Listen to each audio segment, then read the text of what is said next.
Podium Podcast. Lo mejor está por escuchar.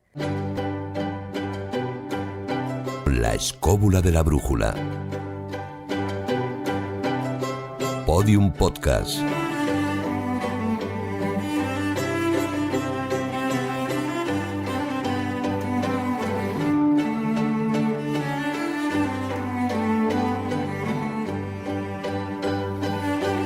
Permitidme que pase lista. Jesús Callejo, presente. Presente. David Sentinella. Presente. Juan Ignacio Cuesta. Aquí estamos por los mediterráneos. Marcos Carrasco. Aquí estamos, compañeros. Fernando López del Oso. De cuerpo presente. Carlos Canales, ¿estás presente? Sí, aquí, sufriendo. Jo, la que te perdiste el otro día, hablando de sufrir. Ya, lo sé. Ay, la que te perdiste. Bueno, escobuleros, estamos de vuelta, cada uno desde nuestra casa, en este formato de grabaciones virtuales, que va a ser, me temo, la costumbre en esta temporada de la escóbula de la brújula. En esta novena sinfonía, que la semana pasada arrancamos desde Oruzco de Tajuña y que os acompañará durante todo este curso. Así que si estamos todos preparados, arrancamos esta edición de la escóbula de la brújula. Cuando la aventura y la cultura se hacen podcast. La escóbula de la brújula en Podium Podcast.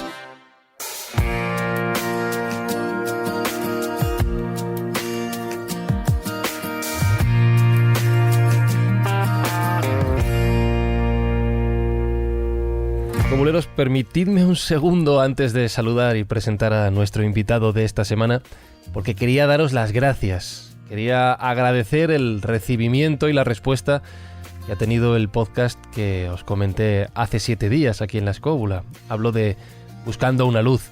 Quería agradeceros, por supuesto, lo primero, escucharlo y compartirlo, muchos de vosotros, y los mensajes que he recibido durante esta última semana especialmente, y en estos últimos días más aún, tras la entrevista que tuve la oportunidad de charlar en Cuarto Milenio junto con Carmen Porter e Iker Jiménez. Así que gracias por la respuesta, por los mensajes y por las escuchas, por supuesto.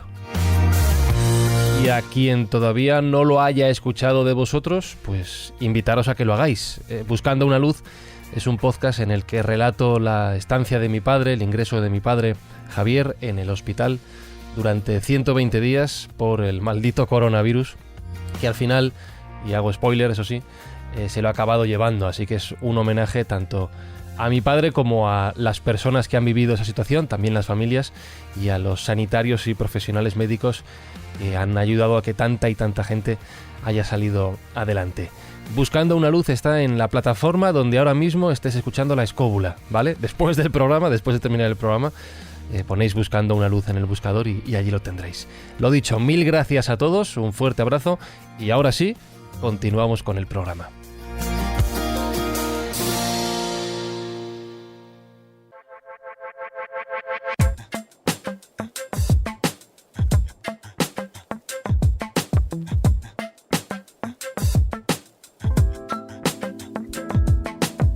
Y lo hacemos con el primer invitado de esta novena temporada escobulera, gran amigo del programa, veterano en estas lides de aparecer por Escobulandia. Si es que, bueno, le presento mínimamente, os sonará por el Premio Planeta 2017, por sus 12 novelas, sobre la cual la última, la 12ª, hoy vamos a hablar. Lleva por título El mensaje de Pandora, está editada por Planeta, y por si todavía no la habéis leído, suena tal que así. Como verás, esto no es una carta normal. Es un mensaje en una botella. Una epístola de las antiguas. Una advertencia escrita con la esperanza de que la recibas antes de que nada tenga remedio. Me preocupa que el soporte que he elegido sea el correcto. El material orgánico sobre el que lo deposito corre el riesgo de deteriorarse. Con todo, estoy convencida de que es más seguro que una memoria magnética o un cristal de roca alterado que precisan de intermediarios tecnológicos para acceder a su contenido. Javier Sierra, bienvenido a La Escóbula de la Brújula. ¿Cómo estás? Re bien hallado, pues fascinado de conectar con vosotros a través de la distancia, que es casi como estar a vuestro lado realmente, ¿no? Una curiosidad, haciendo referencia al corte que hemos escuchado, ¿tú sigues escribiendo cartas a estas alturas de la vida?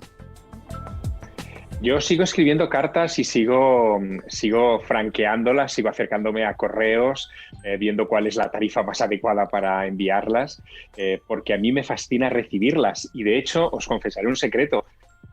Tengo un apartado de correos activo, que es el que doy a mis amigos para que me puedan enviar cartas sin importar si yo estoy en casa o no y poder recogerlas y no perderme ni una. Y aquí el último romántico, Jesús. Decimos de Juan Ignacio, ¿eh? Pero el último hombre renacentista es Javier Sierra, que sigue teniendo apartado de correos. Hay que perder las viejas costumbres. Es cierto que también, toda ¿no, la Jesús? tecnología nos... Jesús, ¿tú no lo tenías? No, ya no ¿Tú lo no tengo. tenías ya el no lo propio tengo. correos, Jesús? Tenía Ah, en su lo tenías, momento, pero tenías, pero... ¿no? Claro. Sí, claro.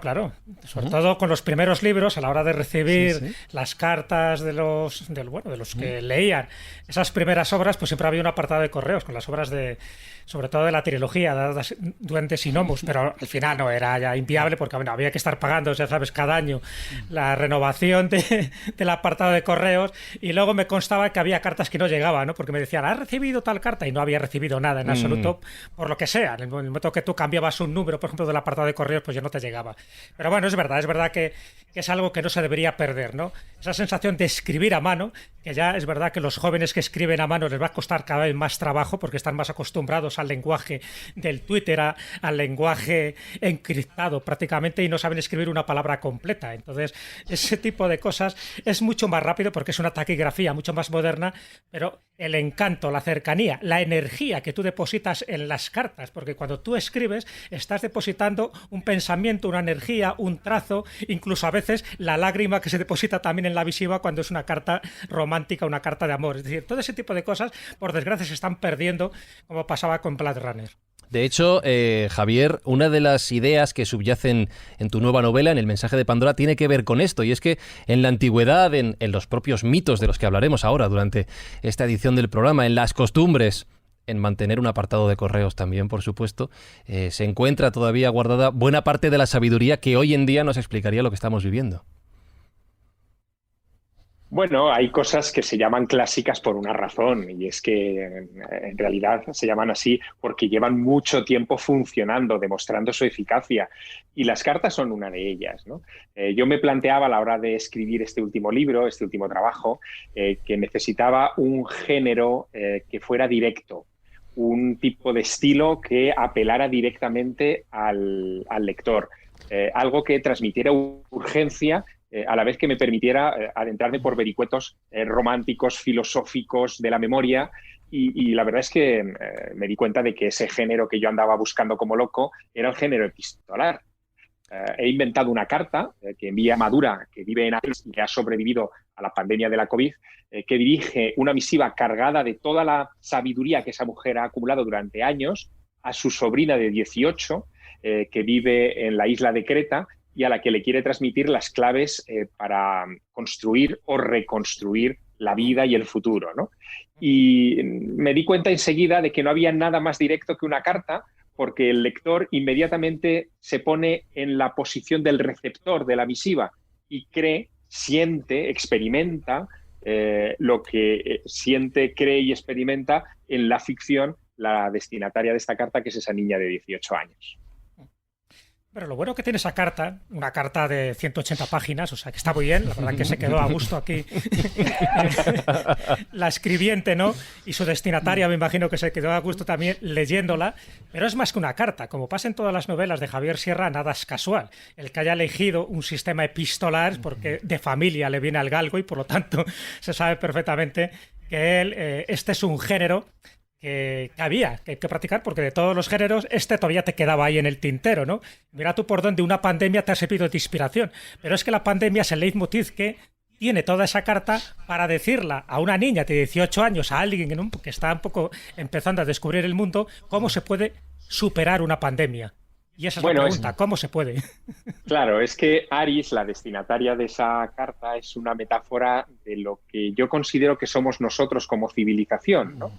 Somos una civilización todavía joven que está a punto de entrar en una nueva madurez o en una edad madura por las circunstancias de nuestro desarrollo científico, tecnológico, intelectual, pero que todavía tiene mucho de inocencia, ¿no? De hecho, eso es lo que nos ha pasado un poco, o nos está pasando con la COVID-19. Hemos pecado de inocentes, Pensábamos que esto de las pandemias era cosa de otros siglos, de otras épocas, de otras latitudes, que no nos iba a poder tocar a nosotros porque de alguna manera habíamos construido una sociedad segura, cuando la seguridad evidentemente al 100% nunca existe ni existirá.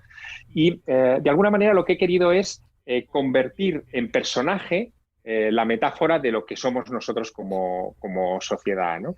Y es verdad que es una carta que ha surgido de un modo muy espontáneo, porque yo no tenía previsto escribir este libro, ¿no?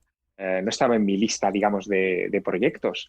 Cuando llevábamos ya 3 semanas de confinamiento y las noticias no dejaban de llegar cargadas de tintes negativos, empecé a plantearme qué es lo que debía de hacer un escritor en esas circunstancias, si es que podía hacer algo. Y me di cuenta que efectivamente un escritor o un contador de historias, os habrá pasado también a vosotros, puede hacer mucho.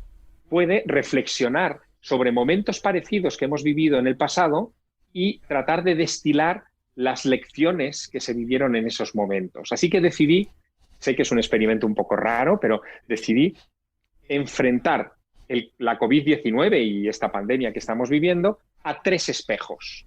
Al espejo de la historia, al espejo de la ciencia y al espejo de la mitología. Y de los 3 he recibido reflejos que han sido muy constructivos y, aunque parezca raro decirlo, positivos. Es decir, dan esperanza a lo que puede venir después de que superemos esta situación. Quería comentar 2 cosas. A ver, yo tengo un problema, es que no he tenido el libro de Javier hasta antes de ayer. Que por fin ya lo tengo. Bueno, pero a ti en 2 días te da tiempo a escanearlo y leer, vamos, llevo ya un montón leído. Entonces, claro, 2 cosas, bueno, aparte que me estoy pasando muy bien, 2 cosas realmente... Yo soy muy friki, tío, todos lo sabéis. Lo primero, un matiz sobre... Voy a hablar de la correspondencia, del género epistolar, que hay un punto ahí que mola, y luego una cosa rara, pandemia. Bien. Soy un experto en guerras zombies, no sabéis lo que es una pandemia, esto no es nada. Ya veréis cuando digo una pandemia de verdad. O sea, esto es un entrenamiento, pero vamos, estamos haciendo flexioncitas para prepararnos cuando llegue la de verdad. Y mira, ahí está debajo Fernando de mi pantalla, que estoy viendo, experto en pandemias y extinciones, que es el que entiende esto. Pero es decir, esto no es nada. Segundo, sobre la correspondencia. Hay un detalle genial. Yo te quiero preguntar, bueno, ya lo has contado más o menos, ¿por qué se te ocurre la idea de una carta? De que sea un sistema epistolar, el sistema de comunicación, en un mundo como el que tenemos, que tiene otras miles de formas, bueno, queda muy claro el porqué, pero hay un tema interesantísimo. Yo soy abogado. La correspondencia es el primer paso de la protección de los derechos individuales de la sociedad occidental. El derecho de la carta vicarial, el derecho que la gente no pueda, bajo ningún concepto y con unas penas gravísimas, enterarse del contenido de lo que uno transmite a otro en un reino, estado o lugar soberano. Y dices, bueno, ¿y por qué tan importante el secreto de la correspondencia? Porque el secreto de la correspondencia es la base del contacto de la comunicación privada, que es la forma en la que nosotros damos a conocer lo que pensamos y hacemos sin que nadie nos interrumpa, nos inspeccione, nos vigile o lo conozca. Es el derecho esencial de la privacidad. Es curioso porque en realidad no tiene nada que ver con lo que tú estás contando en el libro, pero es un detalle importante porque el hecho que haya escogido la carta como bueno, pues al fin y al cabo no deja de ser una solución más o menos de carácter literario, es fascinante, porque hay una película muy mala, no la recomiendo ahora que no está Pepa Yausas porque me pondría verde. ¿Os acordáis del cartero? No sé, una película de un cartero que es una guerra... De Postman. No, una película horripilante de... Y el cartero que además 2 veces tampoco. Tampoco, nada, está mejor. No. Una película horripilante de que se rodó en el futuro, donde el cartero es el único... Kevin Costner. Una película del horrible Kevin... Muy mala, exacto. Malísima película, pero tiene un detalle muy bueno. El cartero es autoridad federal en Estados Unidos. Con lo cual el cartero en un mundo posapocalíptico es la única autoridad federal que queda en un mundo destruido. Y por tanto él se arroga a sí mismo, como cartero que es aparentemente un pringao, se arroga el que es el único representante de la civilización y el Estado organizado. La correspondencia, como las croquetas, es una de las bases esenciales de la civilización. Es decir, si hay correspondencia que funciona y hay croquetas, hay civilización, ¿no? No lo olvidéis nunca. Son detalles aparentemente tontos, pero son reales. O sea, y esto es... El que tú eligieras el tema de que es una correspondencia... me pareció genial. Digo, qué cosa más original en el mundo en el que estamos. Si nadie escribe cartas. ¿Sabes una cosa? Yo también. Somos 2. Y encima les escribo a mano, con letra muy chula. Y además me he comprado unos rotuladores estos que hacen... Mira, aquí está por ahí Marcos, caligrafía de esta chulísima. Y bueno, no digo que me voy a convertir como Steve Jobs yendo a las clases de Palatino para aprender a escribir, pero creo que la humanidad mejoraría mucho si volviera a aprender a escribir. Y así, aprender a escribir no es solo eso. Mira cómo me estoy desviando del tema, pero eso es importante. Sí. Yo creo que soy de los... Me parece muy buena digresión, porque, fíjate, siguiendo por el lado del anecdotario, yo creo que soy de los pocos que todavía se acercan hoy a una imprenta a pedir que le hagan sobres con su dirección allí troquelada y con algún tipo de logo, de tarjetones.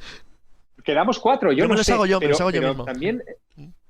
Claro, pero yo me he dado cuenta de una cosa, en fin, que se ha podido dar cuenta todo el mundo, ¿no? Y es que hemos sustituido la correspondencia tradicional por la correspondencia electrónica, pero al dar ese salto también hemos hecho una renuncia brutal. Es decir, en la correspondencia electrónica vamos a lo urgente y muchas veces ni saludamos, vamos directamente a esperar la respuesta inmediata. En la correspondencia tradicional no. Como hay un factor de tiempo entre el emisor y el receptor, exacto, hay unos formulismos, unos formalismos también que son importantes. Y la propia espera de respuesta te permite anhelarla. Eso es muy importante. Igual que el propio emisor de las cartas le dedica un tiempo a la reflexión antes de escribir porque sabe que escribir es algo importante. Y luego quería acabar con otra cosa. Y eso está ahí en mi libro también. Esto lo dejo para todos vosotros, no solo para Javier, para todos.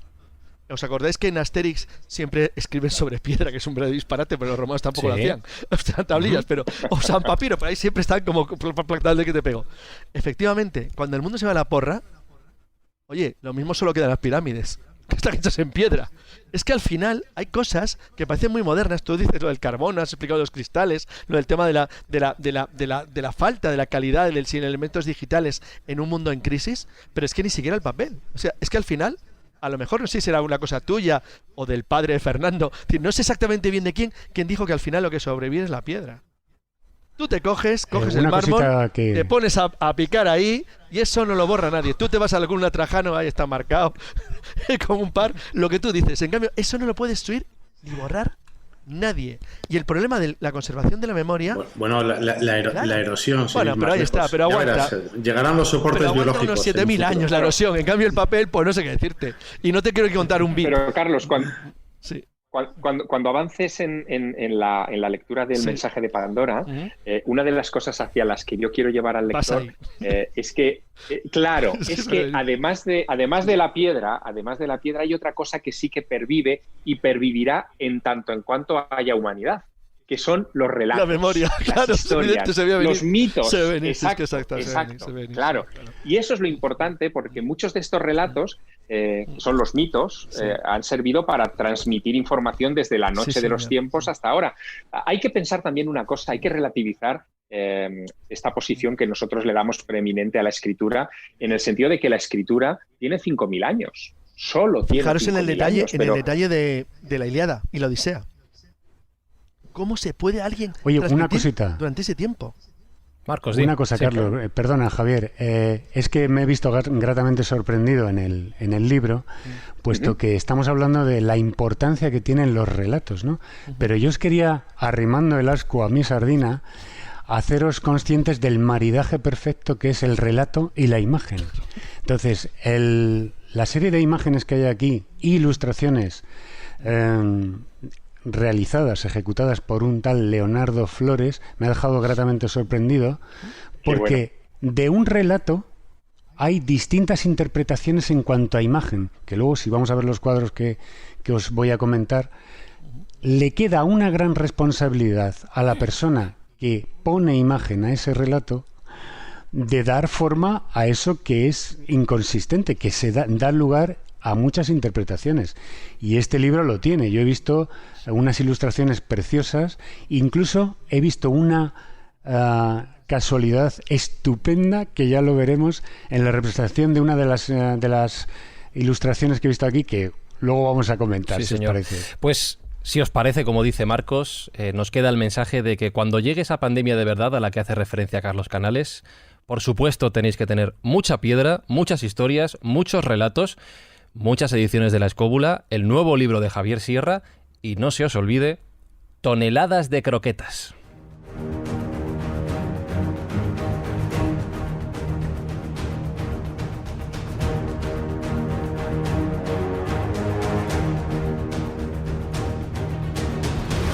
Recojo dos de los temas que ha planteado Javier en esta introducción. Por un lado, los 3 espejos a los que ha enfrentado la situación que estamos viviendo, esta pandemia de COVID-19.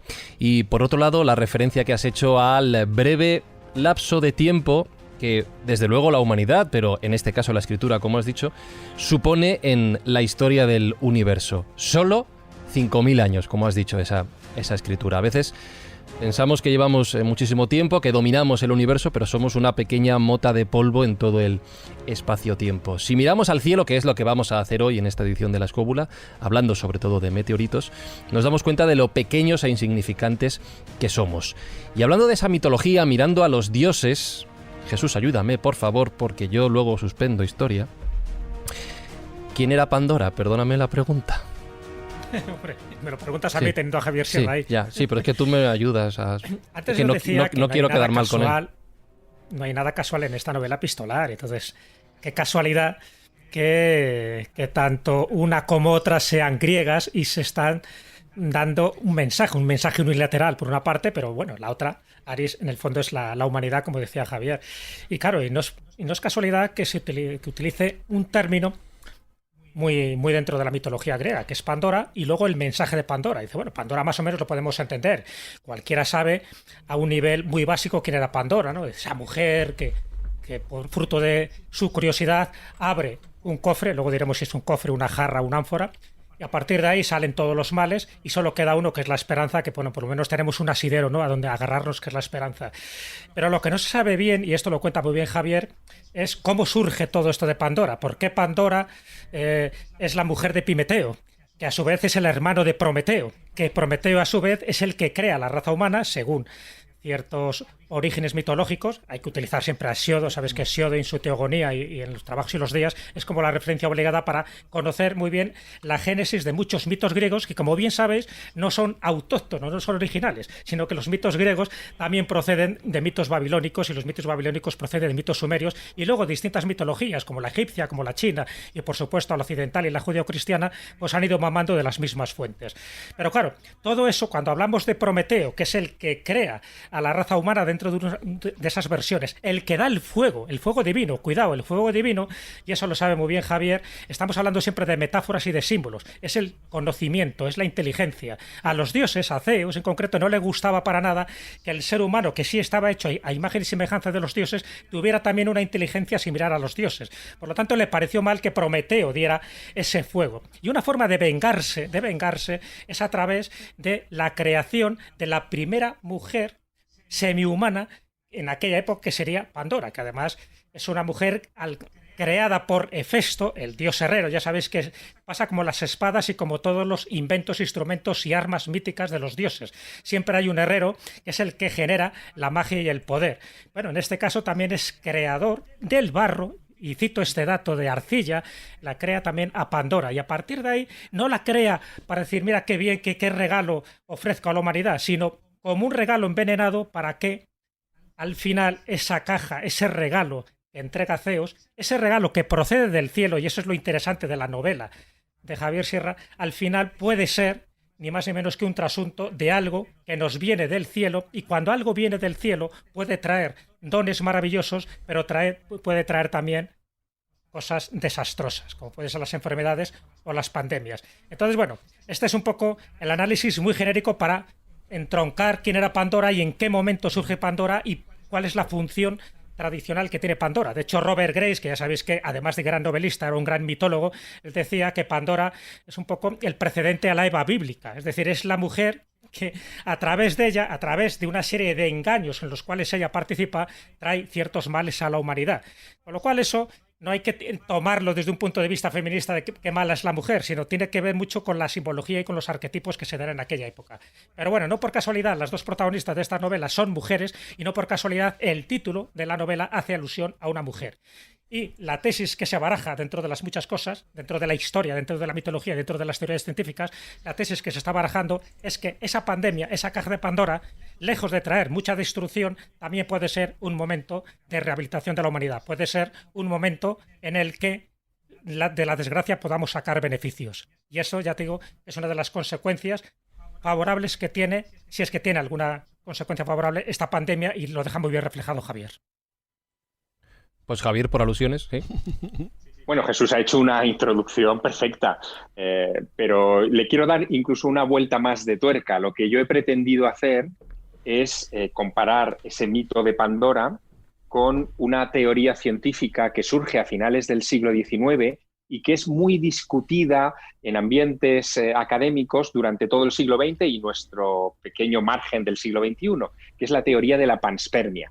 La teoría de la panspermia dice que la vida en la Tierra llegó del espacio, llegó de otros lugares del universo, que no se formó espontáneamente en un mar primordial lleno de materia inerte y que por casualidad se generaron los primeros aminoácidos que desembocaron en la aparición de las primeras células vivas y de lo que hoy somos, ¿no? Según esa teoría, todo el universo estaría interconectado y la vida iría saltando de mundo en mundo de manera similar a cómo el polen va saltando de planta en planta o a cómo un espermatozoide puede conducir la esencia, el desencadenante de la vida, hasta un óvulo que es 50.000 veces más grande que él, ¿no? Bueno, pues claro, yo veo en esa teoría, que la desarrolla un premio Nobel de Química llamado Svante Arrhenius, veo el mito de Pandora, porque en el mito de Pandora es Zeus el que envía a la Tierra para vengarse de los hombres algo encerrado, hermético, en una caja, con la prohibición de que eso no se toque, no se abra, y sin embargo es Pandora, la primera mujer, la que lo abre de manera involuntaria y deja escapar de su interior todas las enfermedades, todos los males. Esa idea de algo que viene del espacio y se desparrama por el planeta Tierra infectándolo es la misma en la teoría científica y en el mito griego de por lo menos 3.000 años de antigüedad. Y a partir de ese paralelismo es cuando yo veo que los mitos antiguos tienen también información que puede ser útil para comprender de dónde venimos. Y de ahí es donde surge una de las líneas, digamos, literarias de mi novela.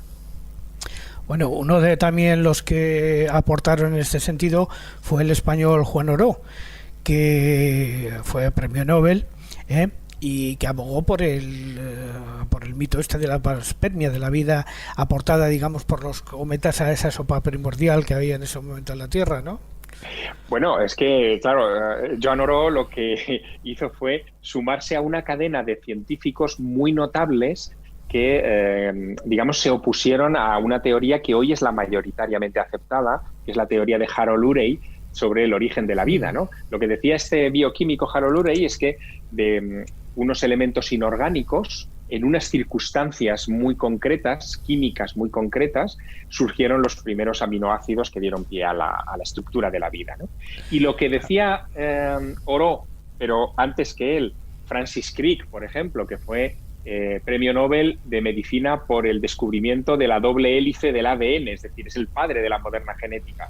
O también, por ejemplo, Sir Fred Hoyle, que es uno de los grandes astrónomos del siglo XX en el Reino Unido. Lo que decían estos científicos es que de donde no hay vida no puede surgir vida, y que todos los experimentos que se han hecho de sopas primordiales en laboratorio eran más que discutibles, ¿no?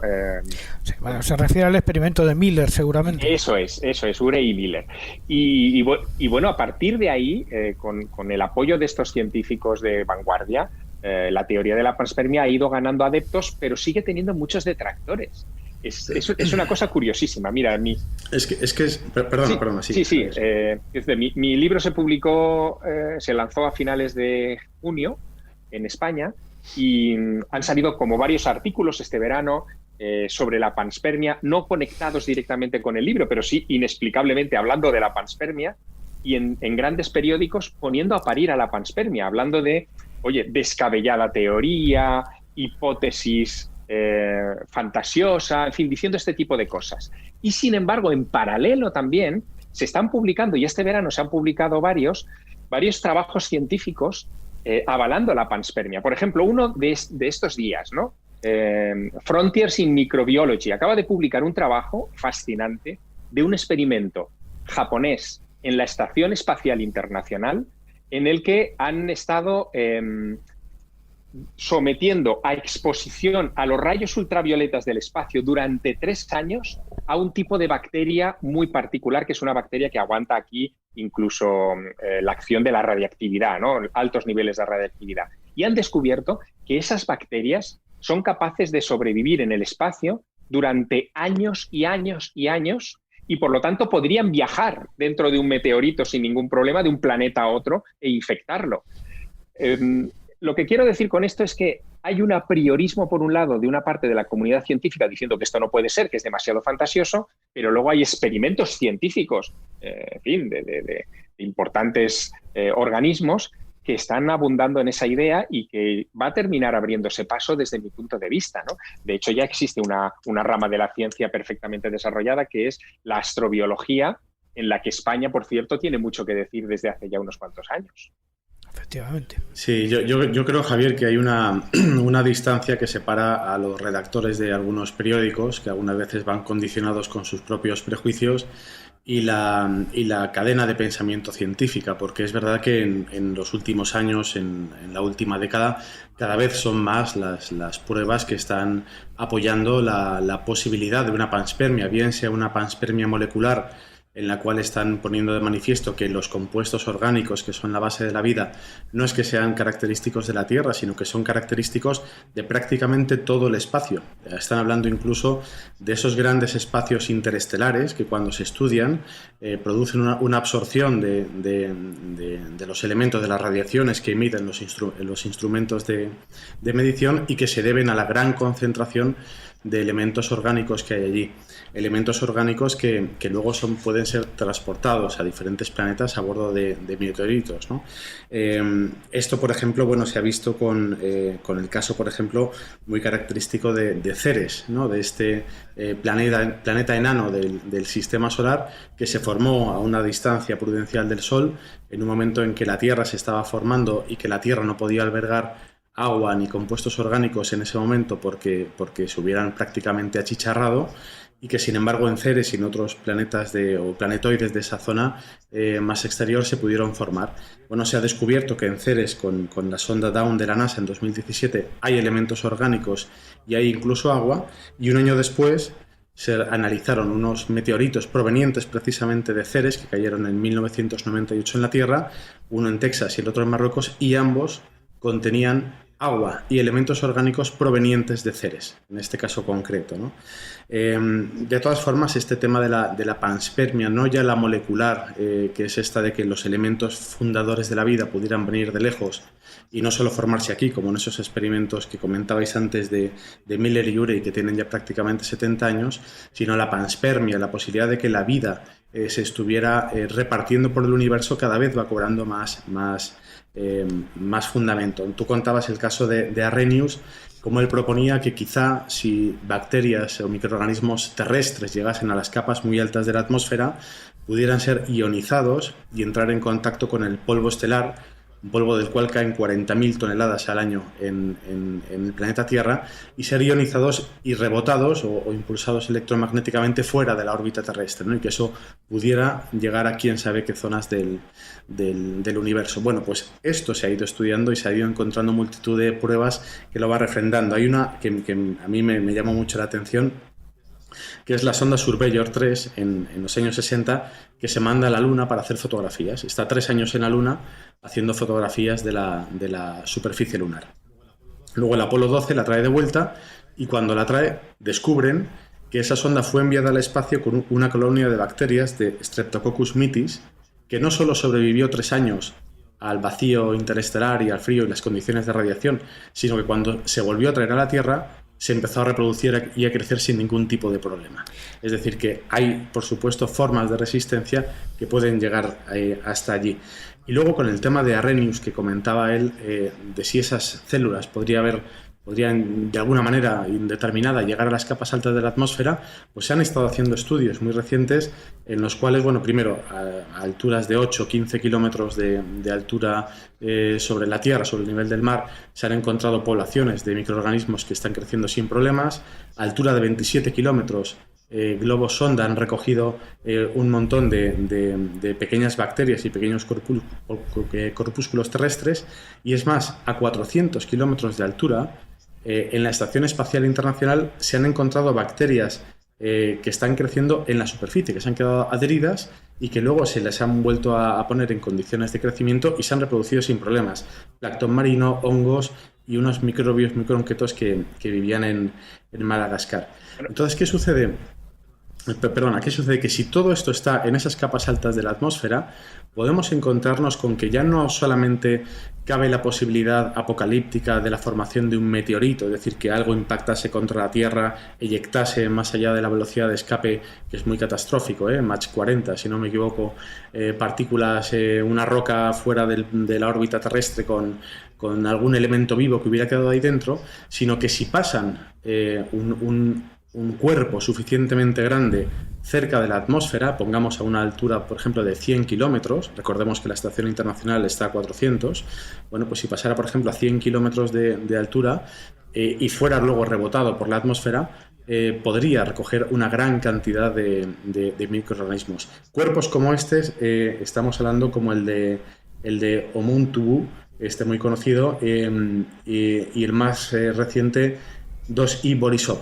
Bueno, estos cuerpos que se piensa que que pueden comunicar no solamente diferentes puntos del mismo sistema solar o diferentes planetas o sistemas de una galaxia, sino incluso conectar galaxias entre sí lejanas, se ha hecho un cálculo y se ha calculado que en los 4.600 años de vida que tiene la Tierra, tiene 4.600 años de vida, pero las formas de vida están como de hace unos 4.300 millones de años. Bueno, pues en este entorno, en este lapso de tiempo, podrían haber pasado unos 100.000 objetos de este estilo por las capas altas de la atmósfera, haber recogido formas de vida y habérselas llevado fuera. Entonces, si esto es lo que podríamos nosotros emitir, de la misma manera podríamos haber recibido perfectamente vida de fuera. Ahora bien, también hay que dejar claro que esto no resuelve la formación de la vida, lo único que hace es retrasarla al planeta de origen del cual esa vida se formaría. Sin lugar a dudas. Pero yo pienso que... Claro, pero dejemos claro una cosa. Esto es la ciencia de vanguardia y cada vez está apoyando más la teoría que tú estás comentando ahora, Javier. Déjame un segundo, Javier, como estáis levantando muchas manos, que responda Javier y luego David y Juan Ignacio, ¿vale? Sí. Bueno, me alegra mucho esa explicación que nos has dado, Fernando, porque, en fin, nos da el panorama completo de en qué situación estamos con la teoría de la panspermia. Pero a mí me gustaría introducir un elemento más. Esta gente que desarrolló incluso públicamente el fervor por la panspermia a principios del siglo XX, a mediados más bien del siglo XX, como Francis Crick, llegaron a introducir otros elementos en la ecuación, ¿no? Por ejemplo, la posibilidad de que la panspermia fuera algo no solo natural, como tú nos has estado contando, sino que fuera algo dirigido o que pudiera ser algo dirigido. Es decir, que para... Eso lo planteó hasta Hawking, fíjate. Exacto. Stephen Hawking. Que se pudiera construir una nave en la noche remotísima de los tiempos, por una civilización en la otra punta de la galaxia, introducir en esa nave, en fin, bacterias y elementos que pudieran sobrevivir a un largo viaje espacial en una hibernación prolongada y que al contacto, al estrellarse contra un planeta en formación, pudieran sembrarlo de vida, ¿no? Esa panspermia dirigida, que es el término que le dieron Crick o Hoyle en su momento, a mí me ha recordado un hecho que, como anécdota, creo que es muy ilustrativo y que acaba de suceder, ¿no?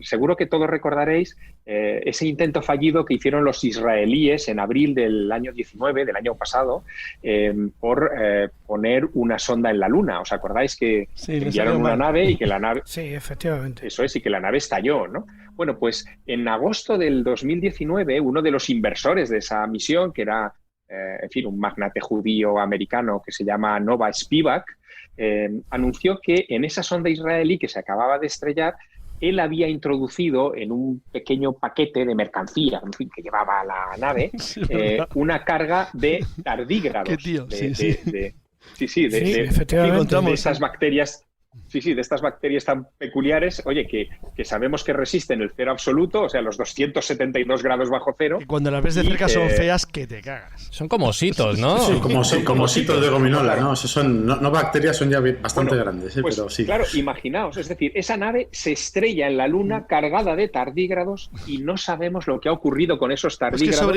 y lo que va a pasar. Pero entonces habremos hecho una panspermia dirigida nosotros mismos. Bueno, pero ojo, que no es la primera. Es que se ha descubierto estaba buscando ahora entre todos los papeles que tengo por aquí encima el nombre de la bacteria. Se ha descubierto una bacteria hace muy poco que resiste todos los sistemas de cauterización que tiene la NASA antes de enviar las naves fuera. Es una auténtica bestia que su forma de resistencia aguantan las radiaciones, las incineraciones y todas las perrerías que se le quieran hacer. Y resulta que en las sondas se calcula, se estima que en las sondas que se han mandado a Marte, estas bacterias ya van de polizones. Con lo cual es posible que nosotros mismos, de una forma inconsciente, ya hayamos hecho una panspermia dirigida hacia Marte, en este caso involuntaria. Pero es que nosotros estamos planteando hacer, cuando hablamos con la ciencia, casi ciencia ficción, de colonizar unos planetas externos, estos procesos de llamados de terraformación. Es decir, en los cuales los planetas podrían albergar vida, una vida compatible con nosotros, pero aún no hay nada. Bueno, pues se plantea esa posibilidad precisamente, ¿no? Que hubiera podido impulsar, no por un motivo altruista, sino por un motivo práctico, a algunas civilizaciones a encontrar, a rastrear diferentes planetas que pudieran albergar vida, pero que son vírgenes todavía, y enviar vida compatible con ellos mismos, que ya podríamos entrar aquí en conceptos religiosos, ¿no? Cuando la vida se forma a imagen y semejanza de ese Dios que la envía, ¿no? A esos planetas que son fértiles pero todavía vírgenes, y que ellos hubieran mandado esa vida con la intención de que se reprodujese y colonizase un planeta para dejarlo preparado para que ellos pudieran en su momento dar el salto y ocuparlo. Bueno, y ahí entramos, si me permitís, por añadir ahí un último elemento, en algo que es lo que a mí me hace introducir el tema de la panspermia en el mensaje de Pandora, ¿no? En el libro, que es algo que sucede, parece sacado de una novela, pero es que ocurrió de verdad, algo que sucede unos meses antes de que China declarara que el origen de la pandemia estaba en Wuhan, en el 31 de enero del año 19, ¿no? Y es que en octubre, el 11 de octubre, en una ciudad que estaba a 2.000 kilómetros de Wuhan, que es Songjuan, fue visto y filmado por las cámaras de los coches de tráfico, etcétera, un meteorito enorme que, en fin, iluminó la noche, hizo de la noche el día, y que salió en todos los informativos de aquella época en China. Bueno, un científico, un astrobiólogo, un discípulo de Fred Hoyle, que se llama Chandra Wickramasinghe, que es el director del actual Centro de Astrobiología de Buckingham, ve esa noticia y envía una carta a The Lancet, a la revista científica, a la revista, en fin, de referencia en el Reino Unido, diciéndole, cuidado con este meteorito. Eso lo escribió él unas semanas más tarde, en noviembre. Cuidado con este meteorito que tiene pinta de traernos una enfermedad pandémica, que puede traer algún elemento que se disperse por la atmósfera y cree una pandemia importante. Claro, trae sorpresa. Claro, nadie le hizo ni caso, pero qué casualidad que en diciembre estábamos ya enfrentándonos a la pandemia del coronavirus, ¿no? Lo que dice Wickramasinghe, que también ha sido un poco mal interpretado, porque él es un científico muy serio, muy de nivel, lo que dice Wickramasinghe es que no necesariamente esos virus han provocado la pandemia, si es que vino algún virus a bordo de ese meteorito, sino que pudo haber generado algún tipo de mutación sobre virus que ya estaban sobre el planeta, ¿no? Y que desencadenaría después el proceso en el que estamos ahora envueltos. Pero no deja de ser curioso que hoy, en pleno siglo XXI, la idea de una infección cósmica esté sobre la mesa de algunos científicos. Hombre, es algo lógico, sobre todo cuando cualquier meteorito puede ser ese huevo Kinder al que acababa, en broma, pues acababa de describir Jesús, ¿no? Antes ya se ha dicho, Hopkins ya dijo en el 2009, cuando le preguntaron por todo el tema de la panspermia, que había todo ese movimiento crítica social que había surgido, él lo consideraba como algo muy normal, el que la vida se podía extender de un planeta a otro a lo largo, o de un sistema solar a otro, a través de los meteoritos. Pero esos meteoritos, fijaros, igual que lo que pusieron teóricamente, llegaron a la Tierra y dejaron aquí esa misma semilla es sembrada en infinidad de planetas. Otra cosa es si, por decirlo de una manera y hablando en términos agrícolas, si esas semillas caen en un suelo que sea adecuado o no para que fructifiquen. He ahí el problema, ¿no? Por lo tanto, nos podemos encontrar que esas mismas semillas, esos mismos seres, puedan estar a lo largo de una galaxia o de diferentes galaxias, porque esos meteoritos van sembrando toda esa parte de galaxias o universos. Eso por una parte.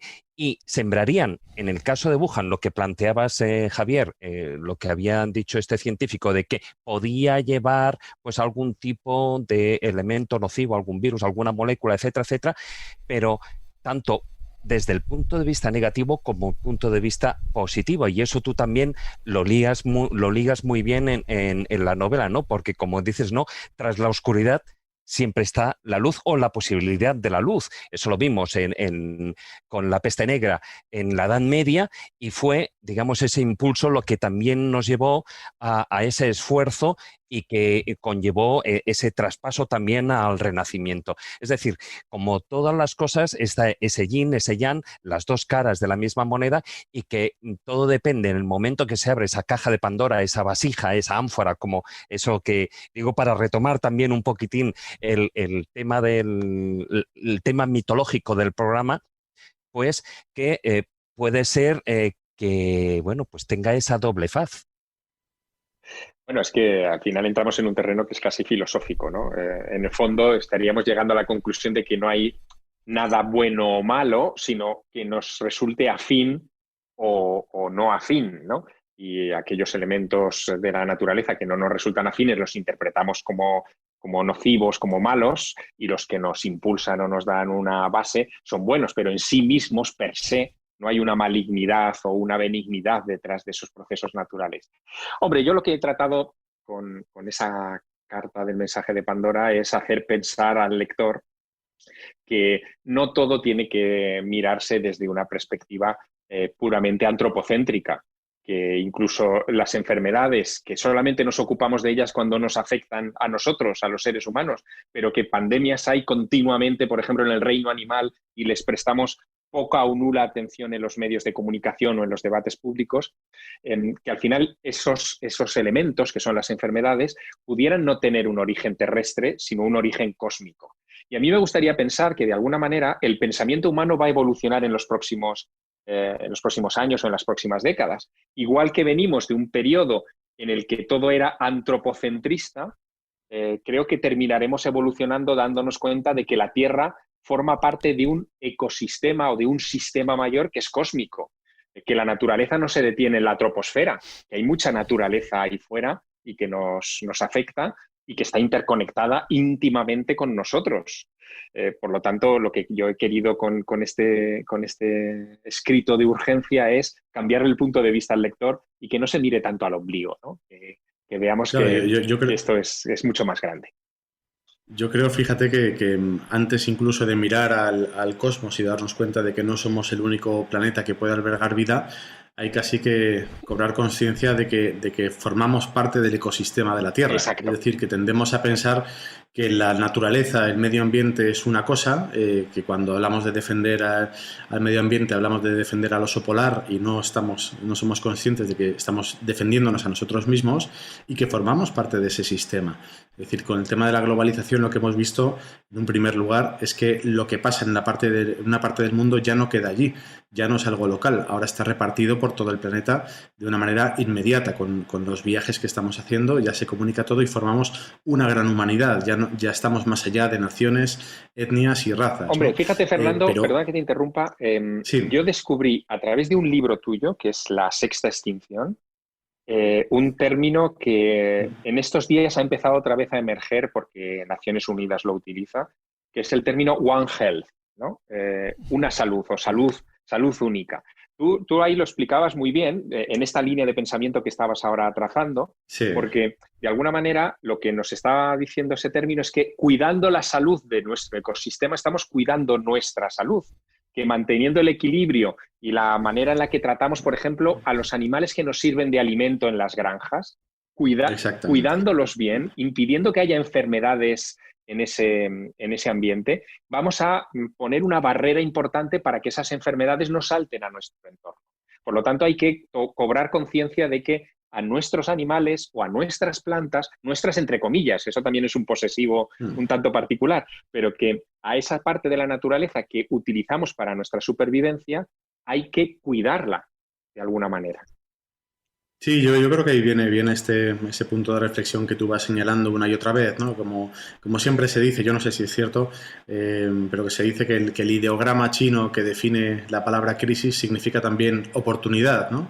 Y que en este caso podría ser eso, es decir, una crisis como la que estamos viviendo, que sea un momento de detención y de pensar hacia dónde nos estamos dirigiendo y si ese es el camino que queremos continuar llevando o establecemos un cambio de rumbo, ¿no?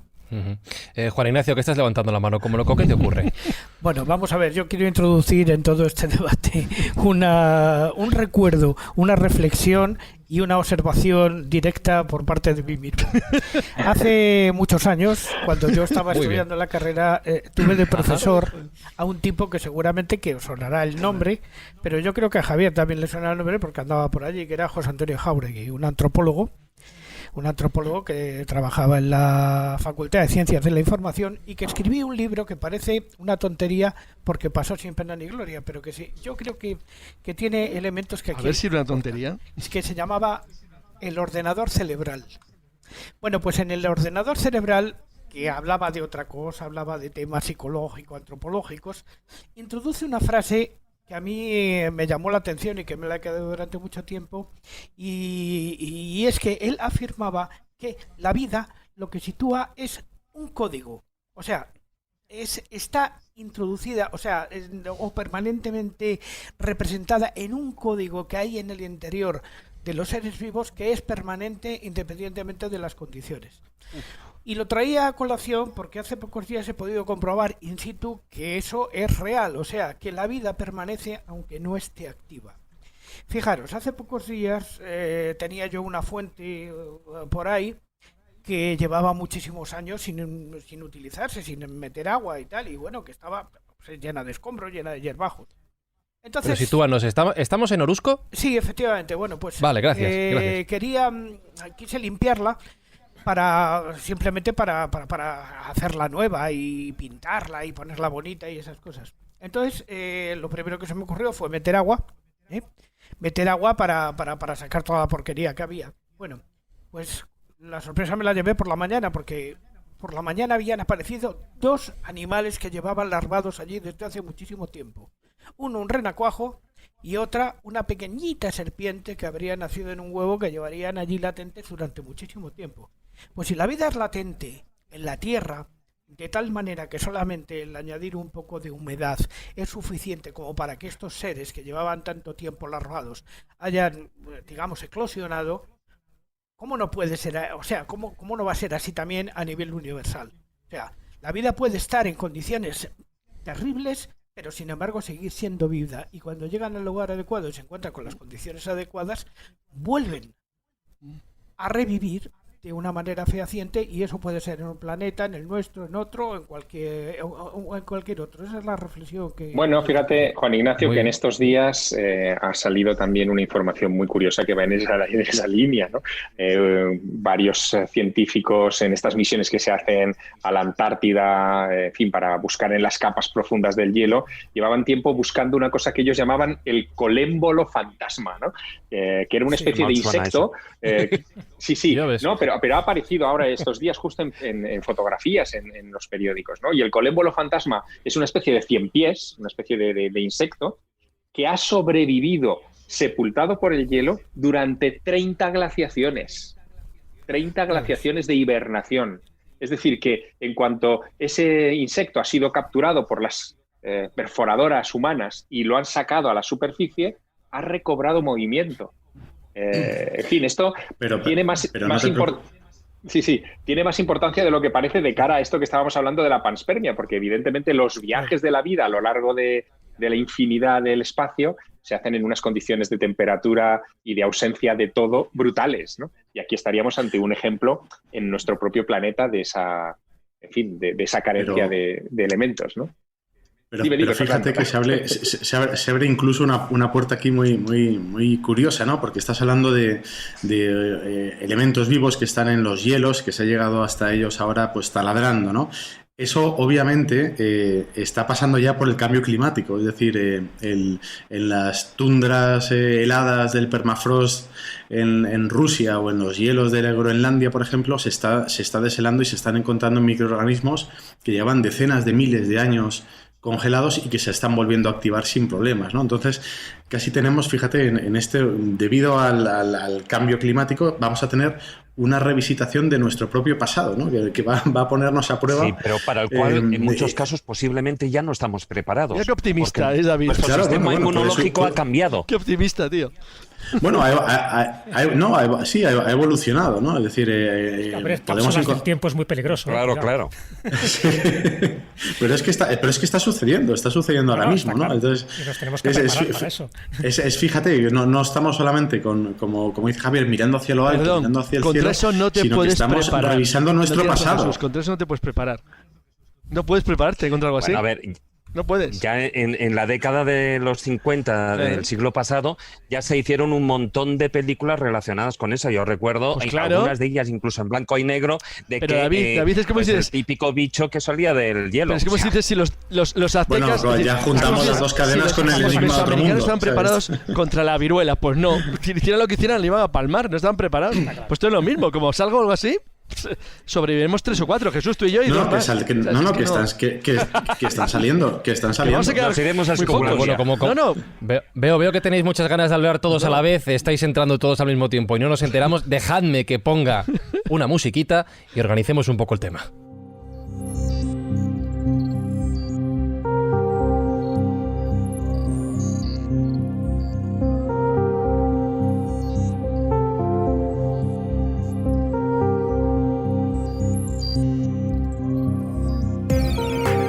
Hemos abierto la caja de Pandora escobulera y han salido todas las bondades y maldades del ser humano a la vez y todas las voces al mismo tiempo en un chorro incontrolable de energía en el cual al final solo nos quedará la despedida del programa de hoy, claro.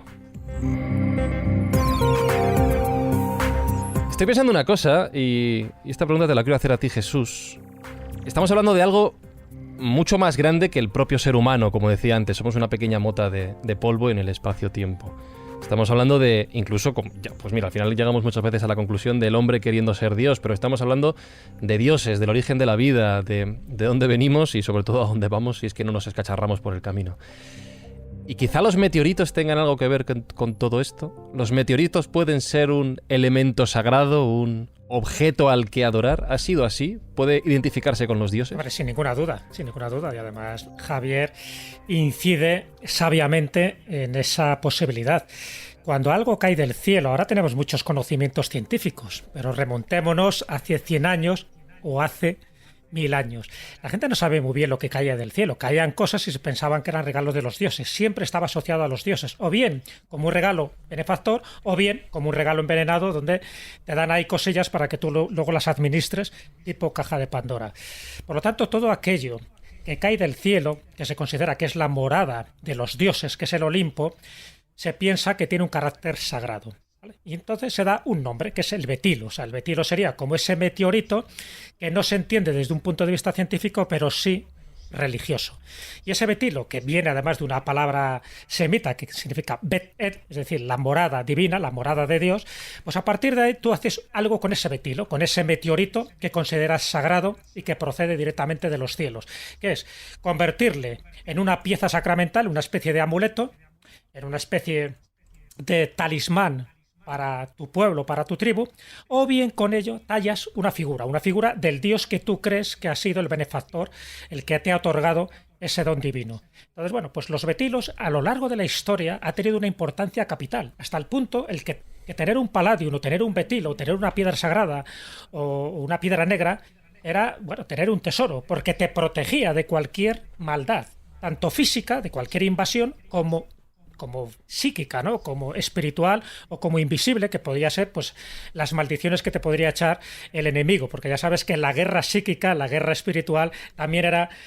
muy usada en aquellas épocas. Siempre se habla de las guerras bélicas, de las guerras que se confrontan cuerpo con cuerpo, pero no se habla de las maldiciones o de la magia negra que se utilizaba también para estos conflictos. Bueno, pues los vetilos para mí son esenciales. Cuando tú analizas un poco toda esa historia, tanto de Grecia como de Roma, como de Egipto, en Egipto, por ejemplo, estaría el Benben, si nos vamos a Grecia, sin ir más lejos, estaría el ónfalos, ¿no? Dentro del santuario de Delfos. El ónfalos siempre considera también como el ombligo, como el Asis Mundi, como el centro del mundo, que también es la misma significación que tiene la Kaaba, que es una piedra negra anterior al Islam, es decir, que ya los pueblos árabes la estaban adorando y que Mahoma, sabio él, pues preservó ese talismán, lo cual ya es bastante raro porque ya sabéis que intenta evitar cualquier ídolo, cualquier adoración, ¿no? A cualquier imagen dentro del Islam. Pero sin embargo, la Kaaba, la piedra negra, sí se la respetó porque se sabía la importancia sagrada que eso tenía. Esos diopetes, por utilizar otra palabreja, ¿no? Ya sabéis que me gustan mucho las palabrotas, los diopetes son las piedras caídas del cielo. Y las cratofonías son cuando se consideran manifestaciones de ese poder sagrado relacionado con la madre tierra o con la diosa madre. Porque todas estas cosas que caían del cielo se pensaban que tenían que ver con la diosa. Es decir, no tanto con un dios masculino, sino con una diosa femenina. Entonces ahí tenemos, pues desde la piedra negra de Pesinunte hasta el betilo, por ejemplo, de Éfeso, que estaba dentro de la estatua de Artemisa, o hasta los Palladium de Troya, que luego Eneas se lo lleva a Roma porque considera que es uno de los elementos más sagrados. Incluso uno de los emperadores más psicópatas que hubo en Roma, que era Heliogábalo, viene precisamente de la adoración de una piedra en Émesa, que era, bueno, la actual Siria, ¿no? Y esa piedra se llamaba el Gabal. Entonces viene porque él se apropia esa piedra, se la lleva a Roma y cambia su nombre por Heliogábalo, pensando que el propio nombre ya tiene también la protección divina que te da también la piedra. Es decir, la importancia que tenía estaba reflejada también en las monedas. Hay monedas de Augusto, por ejemplo, donde aparece reflejada esa piedra negra de Pesinunte, que está dedicada, como no, a Cibeles. Cibeles, ya sabes que luego en la mitología griega se identifica a Rea, es decir, como la diosa de las diosas. Entonces, la piedra negra, y con esto termino esta pequeña introducción, ya no solo tiene que ver con diosas paganas, con adoración a estos betilos, a estos meteoritos, sino que tiene que ver, cuando llega el cristianismo, con muchas de las imágenes de las vírgenes negras, porque el negro es lo que confiere esa conexión con lo sagrado, con lo divino, con lo celeste y sobre todo con la diosa madre. Fíjate, perdona, un inciso solo, que el betilo, ¿no? Se habla de esa roca que es aparentemente inerte, pero que al ser habitada por el dios de ella se convierte en una roca viva o de la cual se genera la vida, ¿no? Y cómo pasa lo mismo con el meteorito, ¿no? El meteorito tradicionalmente se ha visto como algo inerte o incluso generador de muerte, ¿no? Cuando se cae e impacta, pues ya ha causado grandes extinciones, y ahora estamos viendo que también son portadores de vida. Claro, por eso. Bueno, lo que nos está enseñando todo esto es que nuestros antepasados tenían un gran instinto, ¿no? De alguna manera intuían que estábamos conectados con esas maravillas que caían de los cielos y que eran importantes a la hora de ser preservadas y transmitidas a futuras generaciones.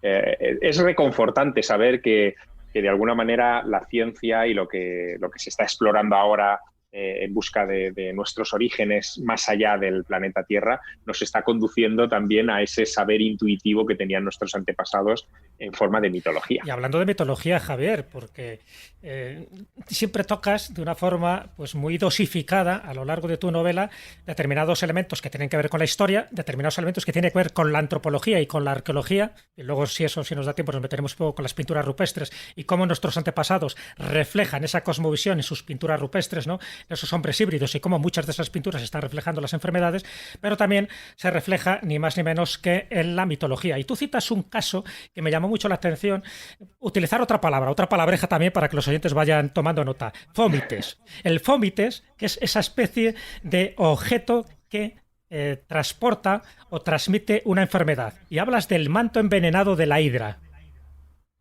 ¿Puedes explicarlo? ¿Puedes desarrollarlo? Bueno, a ver, básicamente tiene que ver con un concepto que también se ha barajado en estos meses respecto al origen del virus. Sabéis que se ha planteado incluso la posibilidad de que fuera una fuga de un laboratorio militar que se hubiera utilizado con un propósito, en fin, bélico o de guerra de baja intensidad, que serían las nuevas guerras en las que estamos ahora implicados. Y eso es tan viejo como la propia mitología, como he tratado de demostrar en las páginas de mi novela, ¿no? Se ha utilizado la enfermedad como arma desde la noche de los tiempos, desde la época en la que los griegos lanzaban cadáveres de sus enemigos dentro de las ciudades que asediaban para desencadenar allí pestilencias de todo tipo, hasta incluso en la mitología, yéndonos a un estadio muy anterior, como esta historia del manto de la hidra en los mitos, digamos, de Hércules, ¿no? Y de todo lo que tiene que ver con la tradición mítica, en la que se contagian enfermedades, como ese manto de la hidra, porque el manto sería un portador de la infección que era entregado como obsequio a un dios o a un semidios para que se enfermara, ¿no? Es decir, que esto está en la mentalidad humana desde la noche de los tiempos, ¿no? Que también los objetos pueden transmitir el mal. De hecho, muy probablemente, Jesús, y esto sería objeto de especulación delante de una buena cerveza en una de nuestras sobremesas, muy probablemente el origen del concepto de los objetos malditos tiene que ver con esto. Sí. Es decir, tiene que ver con esa idea de que un objeto transmitido de una persona a otra te puede transmitir un mal que puede acabar con tu vida, ¿no? Serían los fómites, lo que dentro de la biología... Vamos a decir una herejía. ¿Un fómite podría ser el Arca de la Alianza?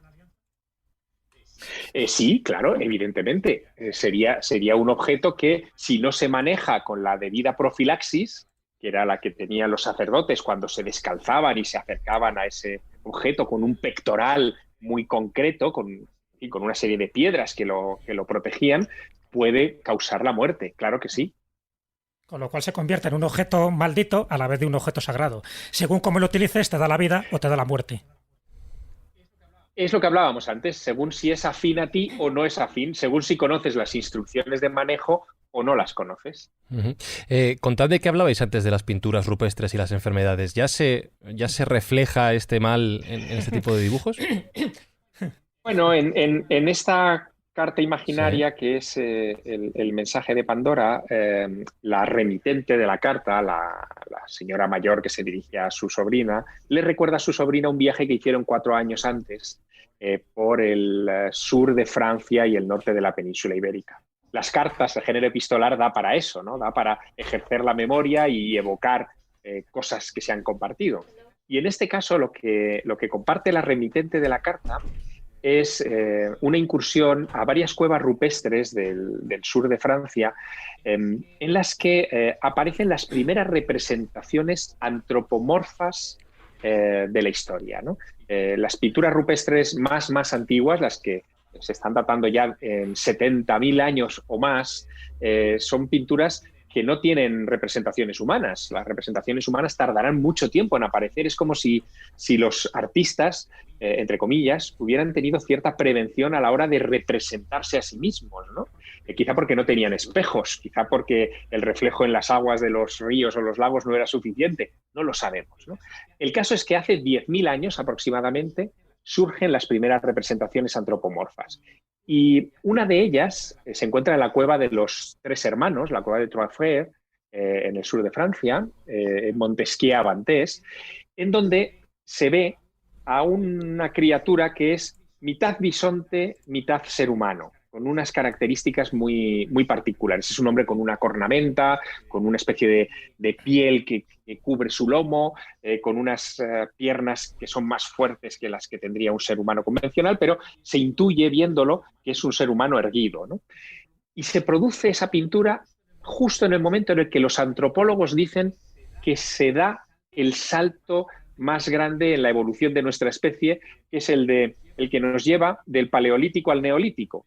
El momento en el que dejamos de ser cazadores nómadas al albur de los cambios de temperatura y de las estaciones que buscaban comida donde podían, a el momento en el que descubrimos cómo controlar la naturaleza a través de la agricultura y cómo meter a animales en corrales para poder disponer de ellos cuando los necesitemos.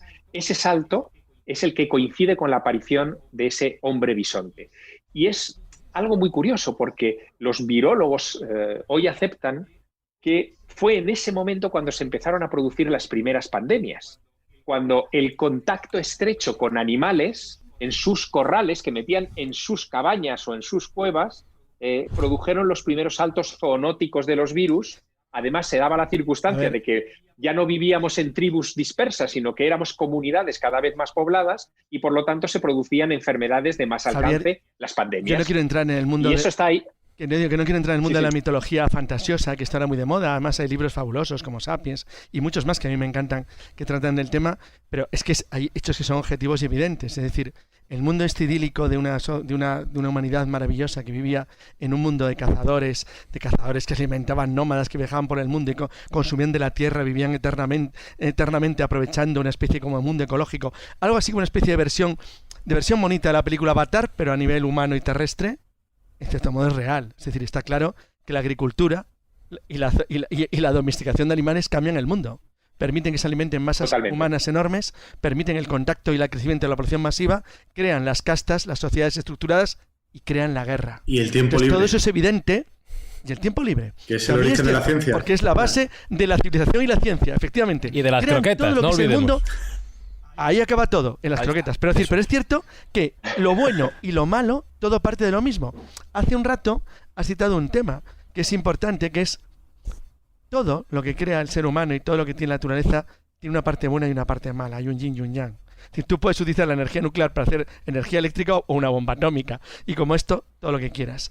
Eso es una de las cualidades esenciales del ser humano y yo pienso, y a lo mejor estoy equivocadísimo, que es una de las reglas del cosmos. Es decir, el universo parece que se rige por una serie de elementos naturales que están muy claros si los quieres seguir y observar. Entonces, está claro que cuando el ser humano crea la civilización, entra en un riesgo. Y es que se carga el mundo ese. Dices ahora mismo, es un mundo maravilloso, todo el mundo vivía feliz. Bueno, no. También te podía comer un dientes de sable, te morías de cualquier tipo de cualquier tipo de chorradas porque no había nada que lo protegiera. Es verdad que éramos seres humanos. Con 30 años ya eras viejo. No, cuidado, eso es falso. Eso es un terrible error. Y una leyenda, con 30 años te morías, de media. No quiere decir que fueras viejo. Quiere decir que era poco Va a ser, David, sí. todos los que estamos aquí, al lado de la gente, de los cromañones, somos unos mindundis de mierda, pero no te quieren ni contar. Unos tipos que tenían 7.000 calorías al día para mantenerse, que probablemente era como un atleta etíope que se corrían 40 kilómetros y ni sudaban, y que se necesitaban alimentarse de mamuts o de lo que pasara por allí para poder mantenerse como eran, que tenían huesos sólidos como tu brazo y que medían 1,90 m de media, no eran precisamente unos alfeñiques. Eran mejores físicamente que nosotros, pero era un mundo terrible, terrible. Cuidado, era un mundo sin guerra, siendo un mundo terrible. La civilización tiene lo bueno. Fernando ha dicho lo esencial. Da tiempo al pensamiento, a la creación intelectual y al progreso. Pero al mismo tiempo da tiempo y crea las monarquías, las castas, las estructuras y la guerra y las religiones. Y Hacienda. Entonces, y la agencia tributaria. Lo bueno y lo malo.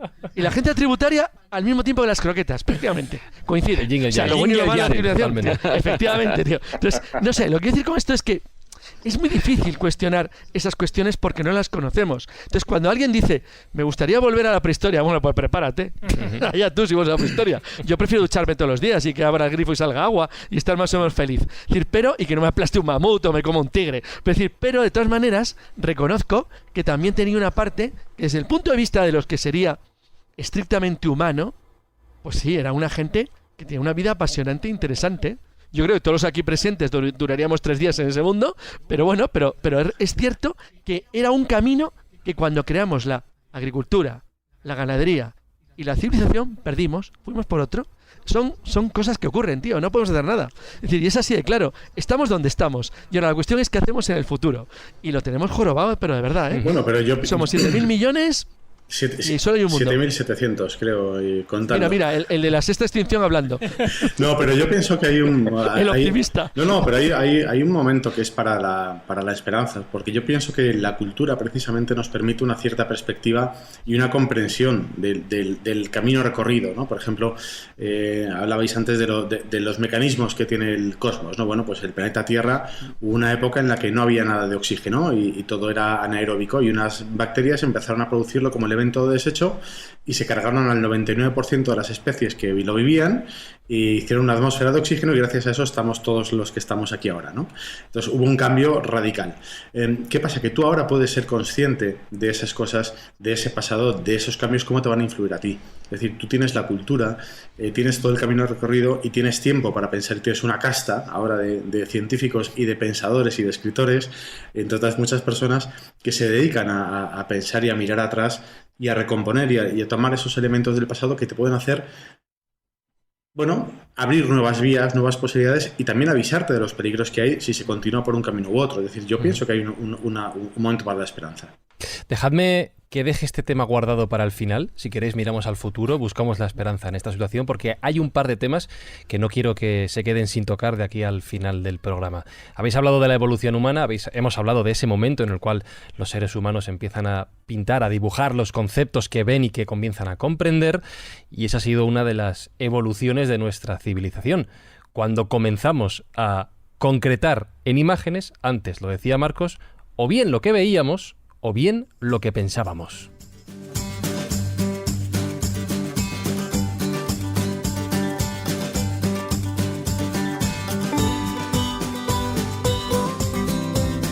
Y en ese sentido, Marcos, no solo eran los animales, no solo era todo lo que teníamos delante, sino la propia mitología a la cual hemos hecho referencia a lo largo de este programa. Y hablando del tema concreto de hoy, la propia figura de Pandora. Antes hacías referencia a lo importante que es la imagen. Como en el podcast no la tenemos, remitimos a nuestras redes sociales, a facebook.com/la escóbula de la brújula y a @escobuleros en Twitter, para que podáis ver las imágenes, las obras de arte de las cuales Marcos Carrasco va a hablar a continuación, porque Pandora también ha sido protagonista en la historia del arte. Sí, efectivamente. Yo cuando he estado oyendo a Jesús, de hecho, la descripción que ha hecho del mito, y ahora Carlos, que dice que, claro, obviamente cuando hemos empezado desde el Paleolítico a tener tiempo libre y a pensar historias, mitos y a meternos en camisas de 11 varas explicándolo todo, claro, a mí como prólogo a mí me parecería como que la historia de Pandora, de Zeus y toda esta serie mitológica es que me parece que tiene unos fallos de guión, pero vamos, tremendos. Y os digo, vamos a ver. Yo digo, vamos a ver, ¿por qué Zeus no se mete y castiga a Prometeo por darle el fuego de la inteligencia a los humanos, sino que urde un plan? Perdona, no. Perdona, Marcos. Hay una cuestión en los griegos que dicen que los dioses se pasaron dando el conocimiento a los hombres y les declararon la guerra. Exacto. Porque no les gustaba. Sí. A los dioses no les gustó que los humanos aprendiéramos demasiado. Al pobre Prometeo le condenan una muerte terrorífica porque es no muerte eterna. Ya, pero me parece luego un plan tortuoso decirle a Hefesto, crea a la primera mujer, háztela, pues una maravilla, una belleza impresionante, y seduce a Epimeteo, que es el hermano de Prometeo, para casarse con él, intentar, seducirle y casarse con él. Y ahí veo otro fallo de guión garrafal, que es, vamos a ver, cómo en la boda entre Epimeteo y Pandora recibe un regalo que no puede abrir. Es decir, la caja. En la mitología griega o latina lo que te dice es que recibe ¿cómo dice? Un fito, ¿no? Una ánfora, no, dice un fitos, es PHITOS escrito. Es decir, no sabemos si está hablando de una tinaja, de una orza, de una ánfora. Es decir, tiene esa forma. Vale, pues te dice, toma este regalo tan alucinante, pero no lo abras. Entonces, esto me parece ya como de salsa rosa. Ahí puede ya haber dimes y diretes.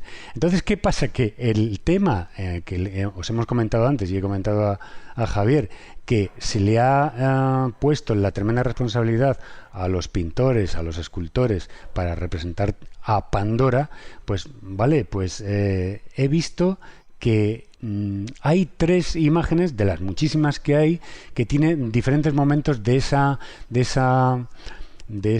imagen presentando a Pandora de diferentes formas. La primera es un pintor que ya hemos visto aquí alguna que otra vez, que es John William Waterhouse, que presenta a Pandora pues absolutamente como una curiosa, como una chismosa, es decir, abriendo sibilinamente el cofre y la muestra de esa forma. Es decir, aquí John William Waterhouse aparece, describo para el que no esté viendo la imagen, ella está arrodillada en un fondo oscuro con una túnica negra, ella abre ligeramente la tapa y de ahí, bueno, es la tapa de un cofre que yo es la coincidencia que he visto con, que le he comentado antes a Javier, que en la página 100 de El mensaje de Pandora he visto que el ilustrador que ha recreado eso tenía una imagen muy parecida a la que aparece aquí en el cuadro de William Waterhouse, y es algo que nos recuerda vagamente a lo que habéis comentado antes, al Arca de la Alianza. Esta concretamente tiene unas patas en forma de garra de león, es dorada, y de la cual no se da cuenta Pandora, la personaje, la protagonista del cuadro, de que empieza a salir una neblina amenazante que es perfectamente identificable como los males de la humanidad. Y habéis dicho que en el relato que ha contado Jesús de la mitología, que se da cuenta en ese momento Pandora de que está dando rienda suelta a esos males de la humanidad y la cierra rápidamente, quedando solamente la esperanza. Es decir, y de ahí viene la famosa frase de la esperanza es lo último que se pierde, ¿no? Ahí vemos el primer gesto y vamos para atrás en el tiempo con el segundo cuadro, que a mí me parece fantástico. Es otro William Adolf Bouguereau, que huye un poco de la teatralidad del anterior y nos muestra pues una figura ataviada con una túnica griega blanca simplemente y con la mano absolutamente en el pecho como acongojada de ahí va, madre mía, la que he liado ahora mismo abriendo la caja, que si los oyentes van y ven Facebook podéis ver que no es un cofre, no es algo enorme, sino que es como una especie de joyero. Pero aquí hay una particularidad en este cuadro que es, bueno, pues del academicista Bouguereau francés, es del año 1890, y no está mirando al espectador, está mirando justamente por encima de su hombro derecho, yo creo adivinar, y está dándose cuenta de lo que acaba de hacer. Y tiene una mano en el pecho con esa postura que es muy parecida a la del caballero de la mano en el pecho del Greco, es decir, anular e índice juntos anular y corazón juntos y el índice y el meñique separados. Es una especie de tristeza y emoción contenida y me parece fantástico porque, de hecho, de estos cuadros que estamos hablando ahora mismo, beben los fotógrafos y los cineastas actuales. Concretamente en este está dejándonos entrever que lo que está mirando Pandora en ese momento es algo terrible, algo que acaba de hacer y es algo que se escapa fuera de su fuera un cómic, esto le pusiéramos un bocadillo, diría, uy, lo que he hecho. Exactamente. Tiene la misma expresión. La he liado parda, ¿no? La he liado. Pero fijaos que este recurso es utilizado hasta la saciedad en el cine de terror. Es decir, tú te fijas en el gesto de pánico, de terror del protagonista y el espectador, ¿qué pasa? El espectador se está imaginando lo que ve ella. Entonces aquí veo como un acierto enorme de ver cómo este pintor ha sabido reflejar esta sensación, ¿no? Y bueno, pasando un poco, pues me dejo la tercera imagen como si fuera el tercer bocado para el postre, en la que, como habéis dicho antes, tanto Pandora como Eva se las relaciona de una forma, pero vamos, absolutamente clara, ¿no? La tercera pintura nos lleva más atrás en el tiempo, es en el Renacimiento. Estamos hablando de un cuadro titulado Eva Prima Pandora, de 1550, que está expuesta en el Museo del Louvre y cuyo autor es el francés Jean Cousin el Viejo. Aquí siempre el joven, el viejo, el alumno, el padre, el hijo. Pues aquí, en este caso, es Jean Cousin el Viejo. Esta obra está considerada como el primer desnudo realizado por un artista francés.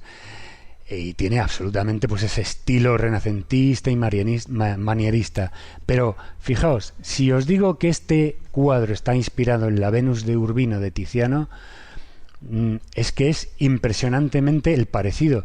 está pintado unos años después, pero hay una gran diferencia, que es que la modelo, la protagonista del cuadro, no está mirando al espectador. Y esto es muy importante en la pintura, dónde miran los personajes, a qué lado miran, qué están haciendo.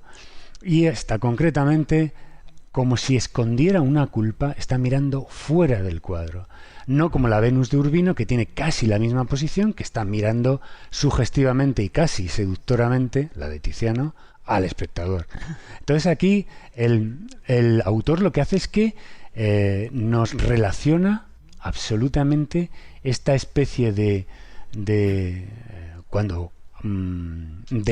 lo que es la Eva del Génesis con la Pandora de la propia mitología grecolatina.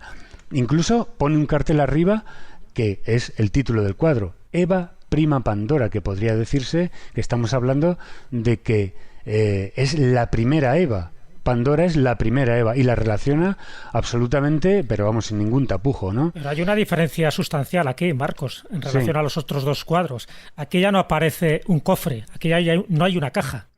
Exactamente, es ahí donde iba, que vamos a analizar un poquito los símbolos que hay aquí, que los deja, bueno, pues ahí entre líneas el pintor, y ya se sabe que Eva y Pandora estaban desde el arte paleocristiano muy, muy relacionadas, como si fueran la misma persona, ¿no? Entonces el cuadro tiene por doquier una gran inspiración de Leonardo, y si aludimos un poco a lo que es la forma en la que estaba yacente esta especie de desnudo, que yo diría que es un desnudo longilíneo, es precioso, es mucho más alto. Si esta mujer se pusiera de pie, tendría pues esas 8 cabezas que decían los clásicos, de una mujer absolutamente larga, longilínea, y que, bueno, pues es una auténtica maravilla, ¿no? Y entonces está dentro de una cueva totalmente en un entorno oscuro, al igual que la Virgen de las Rocas de Leonardo da Vinci, y por el que entrevemos por esos huecos, allá al fondo, pues un paisaje que nos recuerda vagamente también pues al esfumato que ponía Leonardo en la Mona Lisa, ¿no? en la Gioconda. Entrevemos un poco allí ese paisaje con ese recurso de la perspectiva aérea, que es dando esa especie de neblina y sugiriendo lejanía. Entonces aquí, ¿cuáles son los símbolos que vemos en este cuadro? Bueno, Jesús lo ha dicho antes, está muy relacionado Pandora con Eva, y lo vamos a ver ahora. La mujer se apoya su antebrazo en una calavera, en un cráneo humano, que alude un poco pues a la muerte relacionada con esta protagonista, ¿no? Y también a este género que luego por este renacimiento barroco se extendió muchísimo, que era el género vanitas, donde siempre había una calavera y donde se mostraba pues al espectador esa vacuidad de la vida y de los placeres mundanos frente a la muerte, ¿no? Siempre había un cráneo como diciendo, bueno, cualquier placer, cualquier cargo, cualquier riqueza, la muerte lo oscurece, ¿no? Luego aparece un detalle que es una serpiente se enrosca en su antebrazo izquierdo, y que vemos que nos recuerda un poco pues al relato bíblico de la tentación de la serpiente de Eva en el paraíso, ¿no? Ya estamos dando la clave de que Pandora está coqueteando con esa idea de Eva. Hay también, si os dais cuenta los oyentes, si veis la imagen grande y la podéis ampliar, una rama del manzano que simboliza también el fruto prohibido. Y luego, lo que has dicho tú, Jesús, la jarra que señala a la caja de Pandora, que en este caso es una ánfora que preside toda la composición, está plenamente con un aspecto de color broncíneo. Eso es lo que dice Siodo, la composición. Los primeros relatos mitológicos hablan siempre de una ánfora. Lo de la caja, lo del cofre, que es mucho más estético, es posterior. Por eso digo que en el origen nunca se habla de caja. Es muy renacentista, efectivamente. Exacto. Pues esa especie de ánfora lo que está sujetando con su brazo izquierdo es una caja. Dice que es una caja. Yo veo que es una especie de vasija con un asa que señala a lo que es la propia ánfora o tinaja de metal, que es la propia caja de Pandora, por así decirlo, ¿no? Vemos claramente un poco la relación simbólica que existe entre las dos mujeres, Eva y Pandora, ¿no? Yo diría como conclusión que aquí, leyendo entre líneas, aparte de todo lo que se ha comentado de la mitología, de descargar sobre un personaje y sobre todo descargar sobre ambas mujeres, ¿no? La cuestión de todos los males de la humanidad, ¿no? Les ha dicho muchos psicólogos que Eva y Pandora, bueno, pues por esta cualidad que le dieron los dioses, ¿no? Concretamente a Pandora, de la curiosidad, recae la perdición del género humano. Es decir, esto es un reflejo de la sociedad patriarcal de aquel entonces que buscaba, pues es un San Benito, decir, ojo, que aquí quien nos ha llevado aquí a la perdición ha sido, por una parte, Eva cogiendo la manzana y a ver qué pasa si me la como, y Pandora, que a ver si abro la cajita y a ver qué es lo que hay, teniendo la prohibición de no abrirla. Bueno, pues eso es lo que dicen los psicólogos, que tiene una relación con esa especie de sociedad patriarcal en la que estamos velando esa especie de acusación de la que las mujeres hoy en día tienen que estar muy agradecidas. Vamos, ¿qué digo yo? Es irónico, ¿no? Porque luego alguien escribe en redes sociales y no quiero líos. Vale, que quede claro, por si acaso. Hablando de redes sociales, recuerdo que tenéis estas imágenes disponibles en facebook.com/la escóbula de la brújula, facebook.com/la escóbula de la brújula, y en Twitter podéis encontrarnos y verlas en el usuario @escobuleros. Puedes escucharnos y leernos en redes sociales. Busca La Escóbula de la Brújula en Facebook, Twitter y YouTube.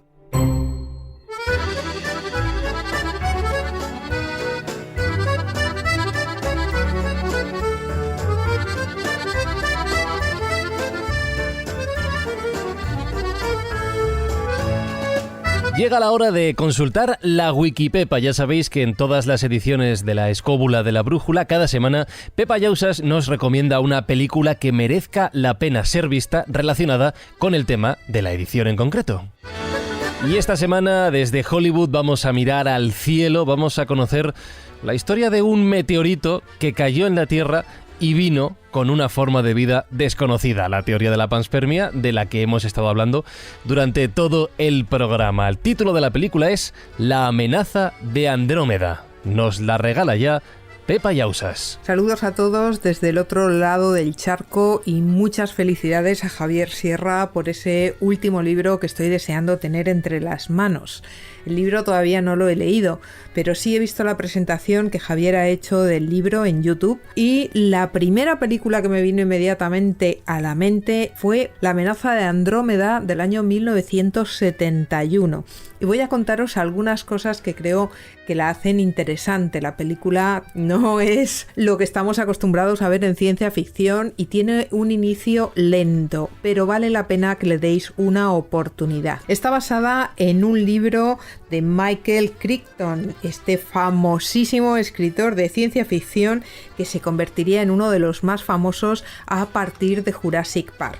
Bueno, pues este fue su primer trabajo que llegó a Hollywood y tiene además la curiosidad de que es la única película en la que Michael Crichton hace un cameo. Se le puede ver a él personalmente, aunque no tiene ninguna línea de guión. Y es muy divertido porque cuando se estaba rodando esta película le invitaron a ir a los estudios, al plató, a pedirle su opinión, y ya que estaba allí, por supuesto, le ofrecieron un tour personalizado, una visita guiada por todos los estudios de la Universal, ya que no adivináis quién fue su cicerone, quién fue la persona encargada de hacerle esa visita guiada. Pues sí, efectivamente fue Steven Spielberg. La película la dirigió Robert Wise, que en la época era un director famosísimo que había hecho trabajos tan impresionantes como West Side Story, Sonrisas y lágrimas, y en el campo de la ciencia ficción había sido el responsable de la primera versión de Ultimátum a la Tierra, así que sabía muy bien lo que se hacía.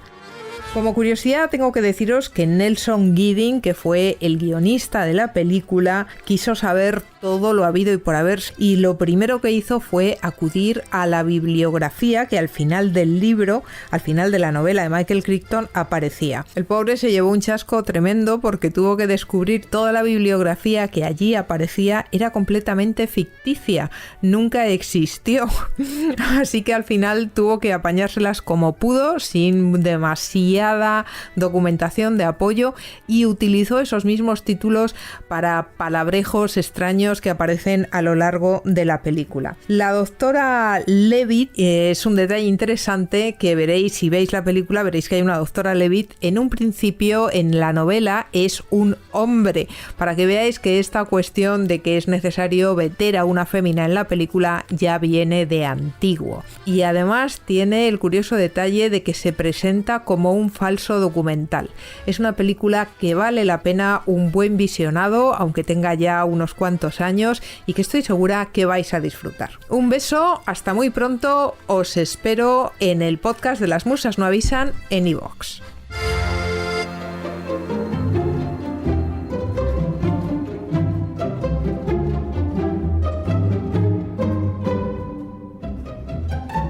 Bueno, lo prometido es deuda. Dejé en el zurrón la charla que estábamos teniendo antes sobre el futuro y la esperanza, y la vamos a retomar con una nueva sección, un nuevo experimento, no sé cómo calificarlo. ¿Cómo se llama esto que vas a hacer ahora, Jesús? ¿Con qué título tiene tu sección nueva? Bueno, eran los cuentos de Callejo, sí, pero vamos a hablar de los libros de Callejo. Es una variante los libros de Callejo. Muy similar, ajá, porque los cuentos son los que son, pero los libros se abre muchísimo más el abanico.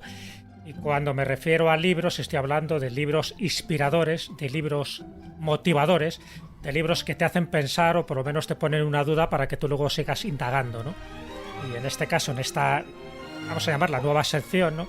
Serían los libros de Callejo, porque me parece que cada semana, como ya hemos suprimido la sección de recomendar libros, sí, desde la temporada pasada. Sí, ahora lo explico. Pero luego sí, que un libro que a mí particularmente me ha llamado la atención, que yo creo que puede interesar a los oyentes y que de una forma o de otra va a estar relacionada con el tema que tratemos cada semana, ¿no? Efectivamente. En este caso, pues, he traído uno que creo ad hoc que encaja perfectamente en esta temática. Explico lo que ha dicho Jesús. Efectivamente, ya esta temporada no vamos a hacer la sección de recomendar, porque la idea original era dar un pequeño apunte por persona y al final se nos iba de las manos. Así que las recomendaciones de los programas, todo lo que se ha ido mencionando, lo tenéis como siempre en laescobula.com, en cada una de las entradas de los programas, recogidas gracias al trabajazo de Manuel Berrocal. Habrá cuentos de Callejo, por supuesto, en esta temporada, en algunos programas. Eso no quiere decir que hoy no tengamos esta sugerencia de libro. Libro que además viene con audio y ahora nos contarás quién lo locuta. Pero ¿qué nos vas a recomendar para seguir esta semana leyendo? Pues mira, voy a recomendar este tocho de libro. Vaya. Se titula Una breve historia de casi todo. No sé si lo conocéis. Tú, Javier, creo que sí conoces este libro. Sí, el de Horizon. Yo lo tengo. Es maravilloso. Claro, sí. Bill Bryson, bueno, pues es divulgador científico, pero sobre todo él se inicia como escritor de viajes, ¿no? Y bueno, pues dentro de las muchas facultades que le caracterizan a este inglés, pues era, bueno, pues el conocer un poco más de sí mismo y del planeta en que vivía. Y o bien por recomendación o bien simplemente por curiosidad, y además él explica un poco la génesis de este libro, de esta breve historia de casi todo, que al final es una historia de la ciencia, no lo olvidemos. No habla de otro tipo de ramas del conocimiento, sino una historia de la ciencia con sus grandezas, con sus miserias y sobre todo con sus personajes excéntricos. Y lo hace de una forma muy amena, muy didáctica. Es decir, explica conceptos tan aburridos como pueden ser temas de geología, de física, de química, de astronomía o de botánica, lo explica de una forma muy divertida. ¿Por qué? Porque entra en la anécdota, entra en el personaje, entra en la génesis de muchas de estas teorías científicas, que algunas prosperaron y otras se quedaron en el tintero, se quedaron en el camino. Entonces, por eso me parece muy interesante esta breve historia de casi todo, porque, bueno, tiene 640 páginas, pero se lee muy bien. Se lee muy bien. Evidentemente, cada uno va eligiendo la temática que más la apasiona. Evidentemente, cuando habla de geología, también habla de meteoritos, cómo no. Por eso digo que también hay una parte muy esencial del tema que hemos tratado hoy. Y en concreto habla, por ejemplo, del meteorito de Murchison. Ya sabéis que es uno que cayó cerca de Victoria, de la población de Victoria, en Australia, y que tenía ni más ni menos que hasta 74 tipos de aminoácidos. Es decir, que venía con bicho, venía ya con contenido, y ha sido de los meteoritos más polémicos, incluso más investigados. Bueno, pues este libro trata sobre geología, trata sobre meteoritos y trata sobre muchísimas cosas. Cuando se le ocurre la idea a Bill Bryson de escribir este tocho, porque ya digo que no es una disciplina que él manejara, que es la divulgación científica, se le ocurre, según su propia confesión, cuando estaba sobrevolando el Océano Pacífico. Dentro de esos viajes que él hacía a distintas partes del mundo, sobrevuela el Pacífico y se da cuenta de una cosa. Cuando está mirando por la ventanilla, dice, bueno, ¿cómo se han formado estas grandes masas de agua? No lo sabía. ¿Y cómo se han poblado con tantos animales? No lo sabía. Entonces, pues empieza a investigar y se tira ni más ni menos que 3 años. 3 años de investigación de esta disciplina para saber lo que ocurre no solo en los mares, sino también lo que ocurre en la Tierra y lo que ocurre en los cielos. Por lo tanto, consigue hacer amena pues las galaxias, consigue hacer a menos el Big Bang, consigue hacer a menos los pesos atómicos, la teoría de la relatividad o la física de partículas, lo cual ya para mí es un logro increíble porque te acerca a materias, ya digo, aparentemente aburridas de una forma muy divertida y sobre todo porque evita términos muy conflictivos o muy técnicos para que te acerques a ello. Así que él es consciente, y por eso me interesa este libro y por eso lo recomiendo, él es consciente que en estos últimos 50.000 años, un poco lo que estaba diciendo Javier Sierra, estos 50.000 años donde el hombre descubre un poco, es consciente, ¿no?, de lo que puede desarrollar, de lo que puede hacer, es consciente de lo que puede habitar, lo que puede construir, lo que puede destruir, y que también que a la vez los animales van desapareciendo en los lugares donde el hombre va habitando. Sin embargo, afirma Bill Bryson que el ser humano es lo mejor que hay. Siempre está dispuesto a evolucionar y siempre está dispuesto a aprender. Pero también tiene una capacidad de destruir. Lo importante es que esa capacidad de destruir la pueda mejorar, la pueda cambiar para una capacidad de mejorar el planeta, porque en definitiva este planeta, nos guste o no nos guste, es el único que tenemos. Así que en el último capítulo de este libro, que se titula precisamente Adiós, me parece muy bueno porque es una especie de reflexión que él hace. Él habla, por ejemplo, del dodo, cómo desaparece el dodo de Madagascar, cómo desaparecen algunas de las especies animales, y él habla de, bueno, pues eso, de la reflexión de dónde va la humanidad, el futuro de la humanidad. Así que he cogido un extracto, un párrafo de este último capítulo, de una breve historia de casi todo, y la va a locutar pues una de las grandes voces excepcionales que tiene la cadena SER y que tiene la radio en general, que es la de Julio López Fonseca, como un ejemplo de cómo Bill Bryson nos dice lo que no tenemos que olvidar jamás. Así que si os parece, esa locución la vamos a escuchar por esta magnífica voz de Julio López Fonseca, que es la que tendremos a lo largo de esta nueva temporada y que me parece que es mucho más representativo y mucho más expresivo a la hora de transmitir el mensaje, ese último mensaje a modo de colofón que Bill Bryson nos quiere reflejar en su breve historia de casi todo.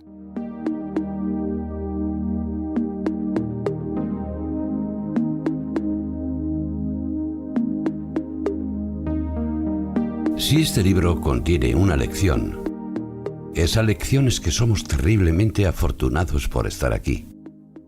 Y en él quiero incluir a todos los seres vivos. Llegar a generar cualquier tipo de vida, sea la que sea, parece ser todo un triunfo en este universo nuestro. Como humanos, somos doblemente afortunados. No solo gozamos del privilegio de la existencia, sino también de la capacidad singular de apreciarlo e incluso en muchísimos sentidos de mejorarla. Se trata de un truco que solo acabamos de empezar a dominar. Hemos llegado a esta posición eminente en un periodo de tiempo de una brevedad asombrosa. Los humanos, conductualmente modernos, llevamos por aquí solo un 0,0001% más o menos de la historia de la Tierra. Casi nada.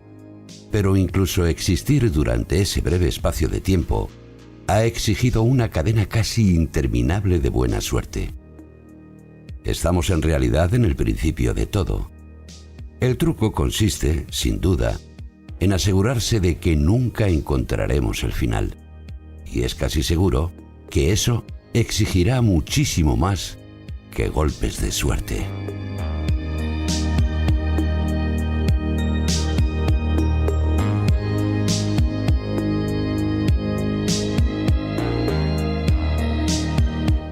Si Morgan Freeman es lo más cercano en formato humano a Dios que ha encontrado el cine, Julio López Fonseca es lo más cercano a Morgan Freeman que yo he escuchado hasta ahora. Con esta voz, Jesús, el mensaje cala bien hondo. Mejora mucho más el mensaje, sí. En este caso de Bill Bryson. Pero bueno, me parecía significativo y es uno de mis libros favoritos. Cada semana recomendaré un libro inspirador y motivador de distintas temáticas, pero es verdad lo que tú decías, Fran. No nos olvidemos de los cuentos. Cuando encaje un cuento, cuando yo veo que un cuento es apetecible y que además es recomendable para la historia que estamos contando, vive Dios, que lo contaré. Y no dejaremos nunca de lado esa faceta de los cuentos de Callejo, pero bueno, lo ampliamos a los libros de Callejo, si eso sirve también un poco pues para mejorar un poco nuestro nivel cultural, que yo creo que por los tiempos que se avecinan nos va a venir muy bien leer las obras de Javier Sierra, leer las obras de Fernando Lope del Oso y leer las obras de Bill Bryson. Así es, y recojo este fragmento de la breve historia de Casi Todo para retomar ese tema que dejaba en el aire, hablando del futuro, hablando de la esperanza, y la pregunta te la dirijo a ti, Javier, para empezar, pero la abro a todos después si queréis participar, porque quiero que haya tiempo para esto. Javier, en los tiempos que estamos viviendo, como está diciendo Jesús, con la que está cayendo, meteoritos y no meteoritos, ¿dónde encontramos esa esperanza al fondo de la caja de Pandora? ¿Cómo podemos mirar al futuro con un tinte positivo? ¿Qué hacemos? ¿Cómo lo hacemos? Pues aunque parezca paradójico, yo creo que la esperanza la vamos a encontrar mirando también hacia el pasado. Si tú observas desde ese neolítico en el que se produjeron las primeras pandemias, la línea evolutiva de la especie humana, verás que nuestros antepasados fueron superando todos y cada uno de esos momentos tremendos, ¿no? Ha habido pandemias cíclicamente, ininterrumpidamente, durante los últimos 10.000 años, siempre las hemos superado y siempre hemos salido reforzados o con voluntad de reparar los errores. Antes creo que ha sido David Sentinella el que sobrevolaba uno de esos momentos, ¿no? Cuando durante la peste bubónica, la peste del siglo XIV, la peste negra, vivíamos en una sociedad en Europa que era absolutamente teocéntrica y sin embargo, tras décadas de superar esa plaga, lo que nació fue una civilización antropocéntrica. Teníamos tantas ganas de vivir que quitamos a Dios y a la religión del centro, colocamos al ser humano como eje de todas nuestras actividades, miramos a los clásicos y recuperamos el pensamiento, la filosofía, en fin, el humanismo, y nació el Renacimiento, que fue uno de los periodos esplendorosos de nuestra civilización. Y buena parte de esa responsabilidad, sin duda, estuvo en la peste negra, ¿no? Aunque el vínculo no esté tan claro en los libros de historia, porque por alguna razón en fin, casi inexplicable, las enfermedades no forman parte del estudio de nuestro pasado cuando nos han modificado tanto. Así que, respondiendo a tu pregunta, viendo en una línea de tiempo cómo nos hemos comportado ante pandemias y cómo las hemos superado y cómo hemos evolucionado a partir de ellas, creo que esta va a ser, en fin, una invitación más a esa evolución y a seguir creciendo como especie, aunque el crecimiento, como tú sabes, siempre duele. Javier, siguiendo un poco con esa línea de esperanza, sabes que ahora se está hablando mucho de una posible vacuna para curar la enfermedad, ¿no? Para curar esta pandemia. Se habla de la vacuna china, de la británica, de la rusa y de tantas y tantas. Pero si partimos también de otra base de que la panspermia al final tenga su credibilidad, es decir, que esos microorganismos puedan venir del espacio hacia la Tierra, ¿mejor que vacunarnos a los seres humanos, no sería mejor vacunar a la atmósfera para que esto no ocurra? Bueno, esa es una idea que a mí me transmitió Jesús Martínez Frías, que es uno de los grandes astrobiólogos de este país y que, bueno, trabaja para el CSIC como responsable de todas las investigaciones vinculadas con meteoritos en España. Sí. Y él fue el que... Si me permites, Javier... Sí. No, un apunte. Sí. Su nombre se hizo famoso cuando hubo todas esas lluvias de aerolitos en su momento que apareció, digo, para que la gente lo recuerde.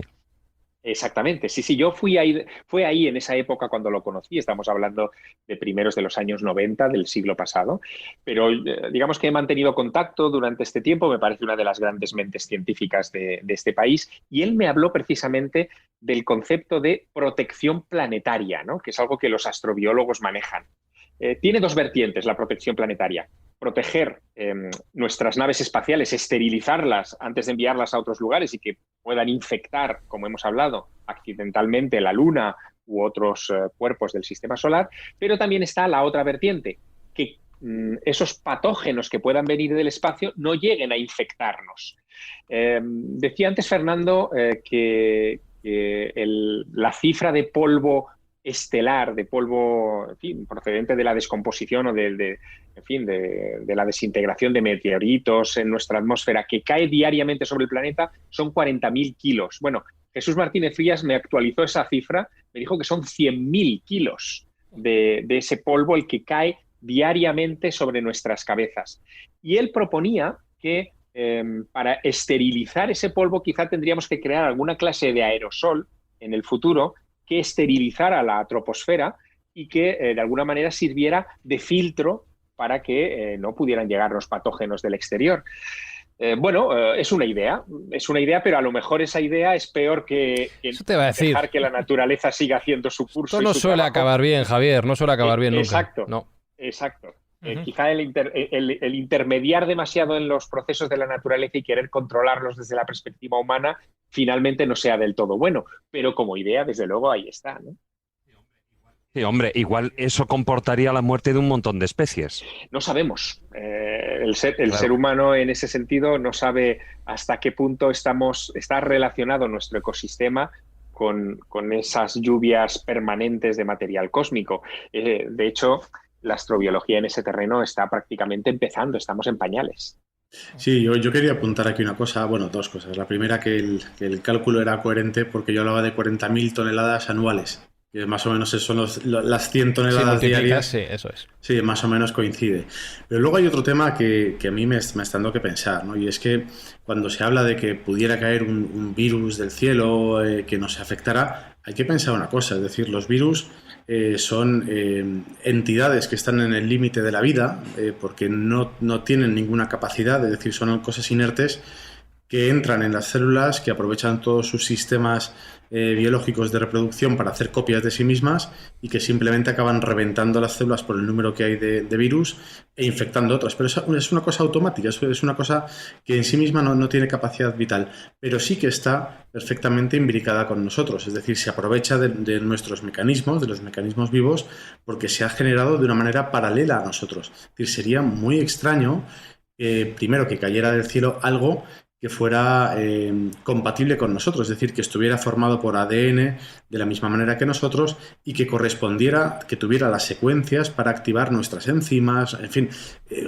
yo lo veo aquí muy peregrino en ese sentido, ¿no? O muy lejano o muy poco posible. Otra cosa es que te cayera algo por encima casi del estilo en la novela de ¿cómo se llama? Esta de Michael Crichton, La amenaza de Andrómeda, ¿no? Es decir, es un organismo exterior que no tiene nada que ver con nosotros, pero que casi nos va a desplazar porque nos va a invadir y arrasar de una manera no biológica, ¿no? Pero fíjate, Fernando, incluso esto, Javier en la novela plantea también, bueno, en esa carta, ¿no? Sin destrozar demasiado, pero sí que plantea también esta posibilidad que estás diciendo, es decir, el virus, de una manera u otra, lo que hacen es, se multiplican y dentro de lo que puede ser el organismo y de una manera u otra, posiblemente sin quererlo, se convierten en una especie como de vectores de mutación. ¿Quién dice que un virus con anterioridad, o sea, dentro de esos saltos evolutivos que el hombre ha ido dando, ¿quién nos dice que lo que nos hizo pasar de ser un mero animal más dentro de la naturaleza a ese salto evolutivo del animal que piensa, por qué no pudo ser un virus? Y eso es una de las cosas que Javier también plantea en el libro, ¿no? Sí, sin lugar a dudas. A ver, lo que pasa es que con esa perspectiva llegamos a una conclusión que, en fin, nos deja en una situación muy paradójica. La vida sería una infección.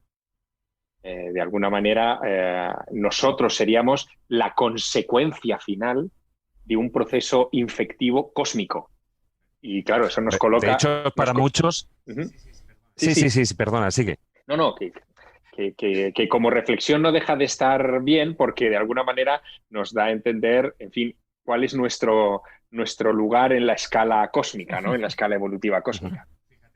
Fíjate, lo que iba a apuntar es que para muchos el ser humano no deja de ser un virus para Gaia, para la madre tierra. Nobel, decía que al final, si somos un virus, o por lo menos el sistema homeostático llamado Gaia nos considera un virus, nos pega como un revolcón en cualquier momento y sería ya la sexta extinción de la que hablaba en su libro Fernando López del Oso.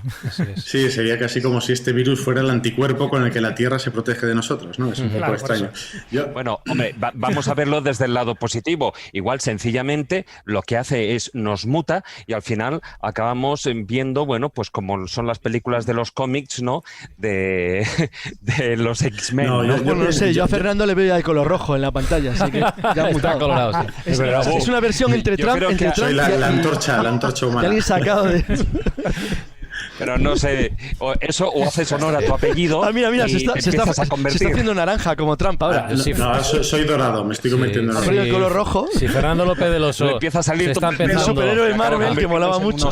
Si se está empezando a convertir en Trump, yo creo que ya es el momento de ir cerrando el programa, porque nada bueno puede salir de aquí en este momento y es mejor dejarlo donde está. Javier Sierra, por supuesto, muchísimas gracias por acompañarnos hoy en esta edición de La Escóbula. Recomendamos incansablemente leer su nueva novela El mensaje de Pandora, editada por Planeta, y ya sabes que esta es tu casa. Te esperamos cuando quieras pasarte en Meteorito o como quieras venir, ¿eh? No, tenemos sitio de parking de sobra aquí en Escobulandia, lo que quieras, así que será un placer recibirte de nuevo, Javier. Muchísimas gracias, amigos, ha sido un placer compartir este rato de conversación con vosotros. Igualmente. Oye, Javier, cuídate. Un abrazo. Un abrazo. Hasta luego.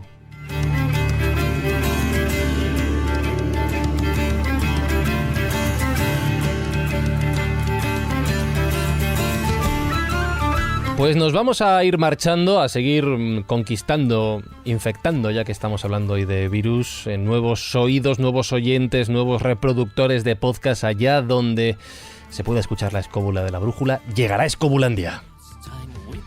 Porque cada vez somos más, afortunadamente, cada semana vamos sumando nuevos amigos y os mandamos un saludo, gracias por estar ahí, y dentro de 7 días nos volvemos a escuchar, como siempre, con el equipo al completo. Esta semana ha sido un placer también tener con nosotros a Fernando López del Oso. Cuídate ese color de piel, que me estás preocupando. Estoy mutando. Hellboy. Estoy mutando. Ten cuidado. Espero verte bien la próxima vez. Un abrazo, Fernando. Virulento. Le van a hacer cuernecillos aquí. Un abrazo, chao. Marcos Carrasco, un placer escucharte también. Hasta la semana que viene. Hasta la semana que viene, y a los oyentes, cuidadito con lo que abrís, ¿eh? Sí. A ver de qué se van a infectar, David Sentinella, un placer. Un placer, como siempre, estar acompañado y tan bien acompañado además hoy. Y ante cualquier infección, Carlos, el antídoto, croquetas de... Cerveza. Cerveza. Vale. Cerveza. La cerveza funciona perfectamente. Vale.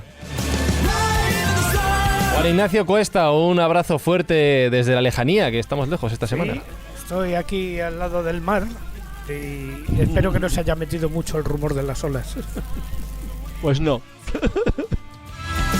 Y Jesús Callejo, segundo programa de la temporada. Corrijo y voy a tirar flores. Segundo gran programa de la temporada. Eso, muy bien. Sí, dicho. no, pero desde luego teniendo a Javier Sierra no puede salir mal. Estamos hablando de uno de los grandes escritores, pero también de los grandes comunicadores, que nos cuenta con esa sencillez, pero con esa documentación, cosas aparentemente complejas. O sea, que siempre es un lujo, un privilegio tener a Javier Sierra, y además contamos con su amistad, una amistad eterna como los meteoritos.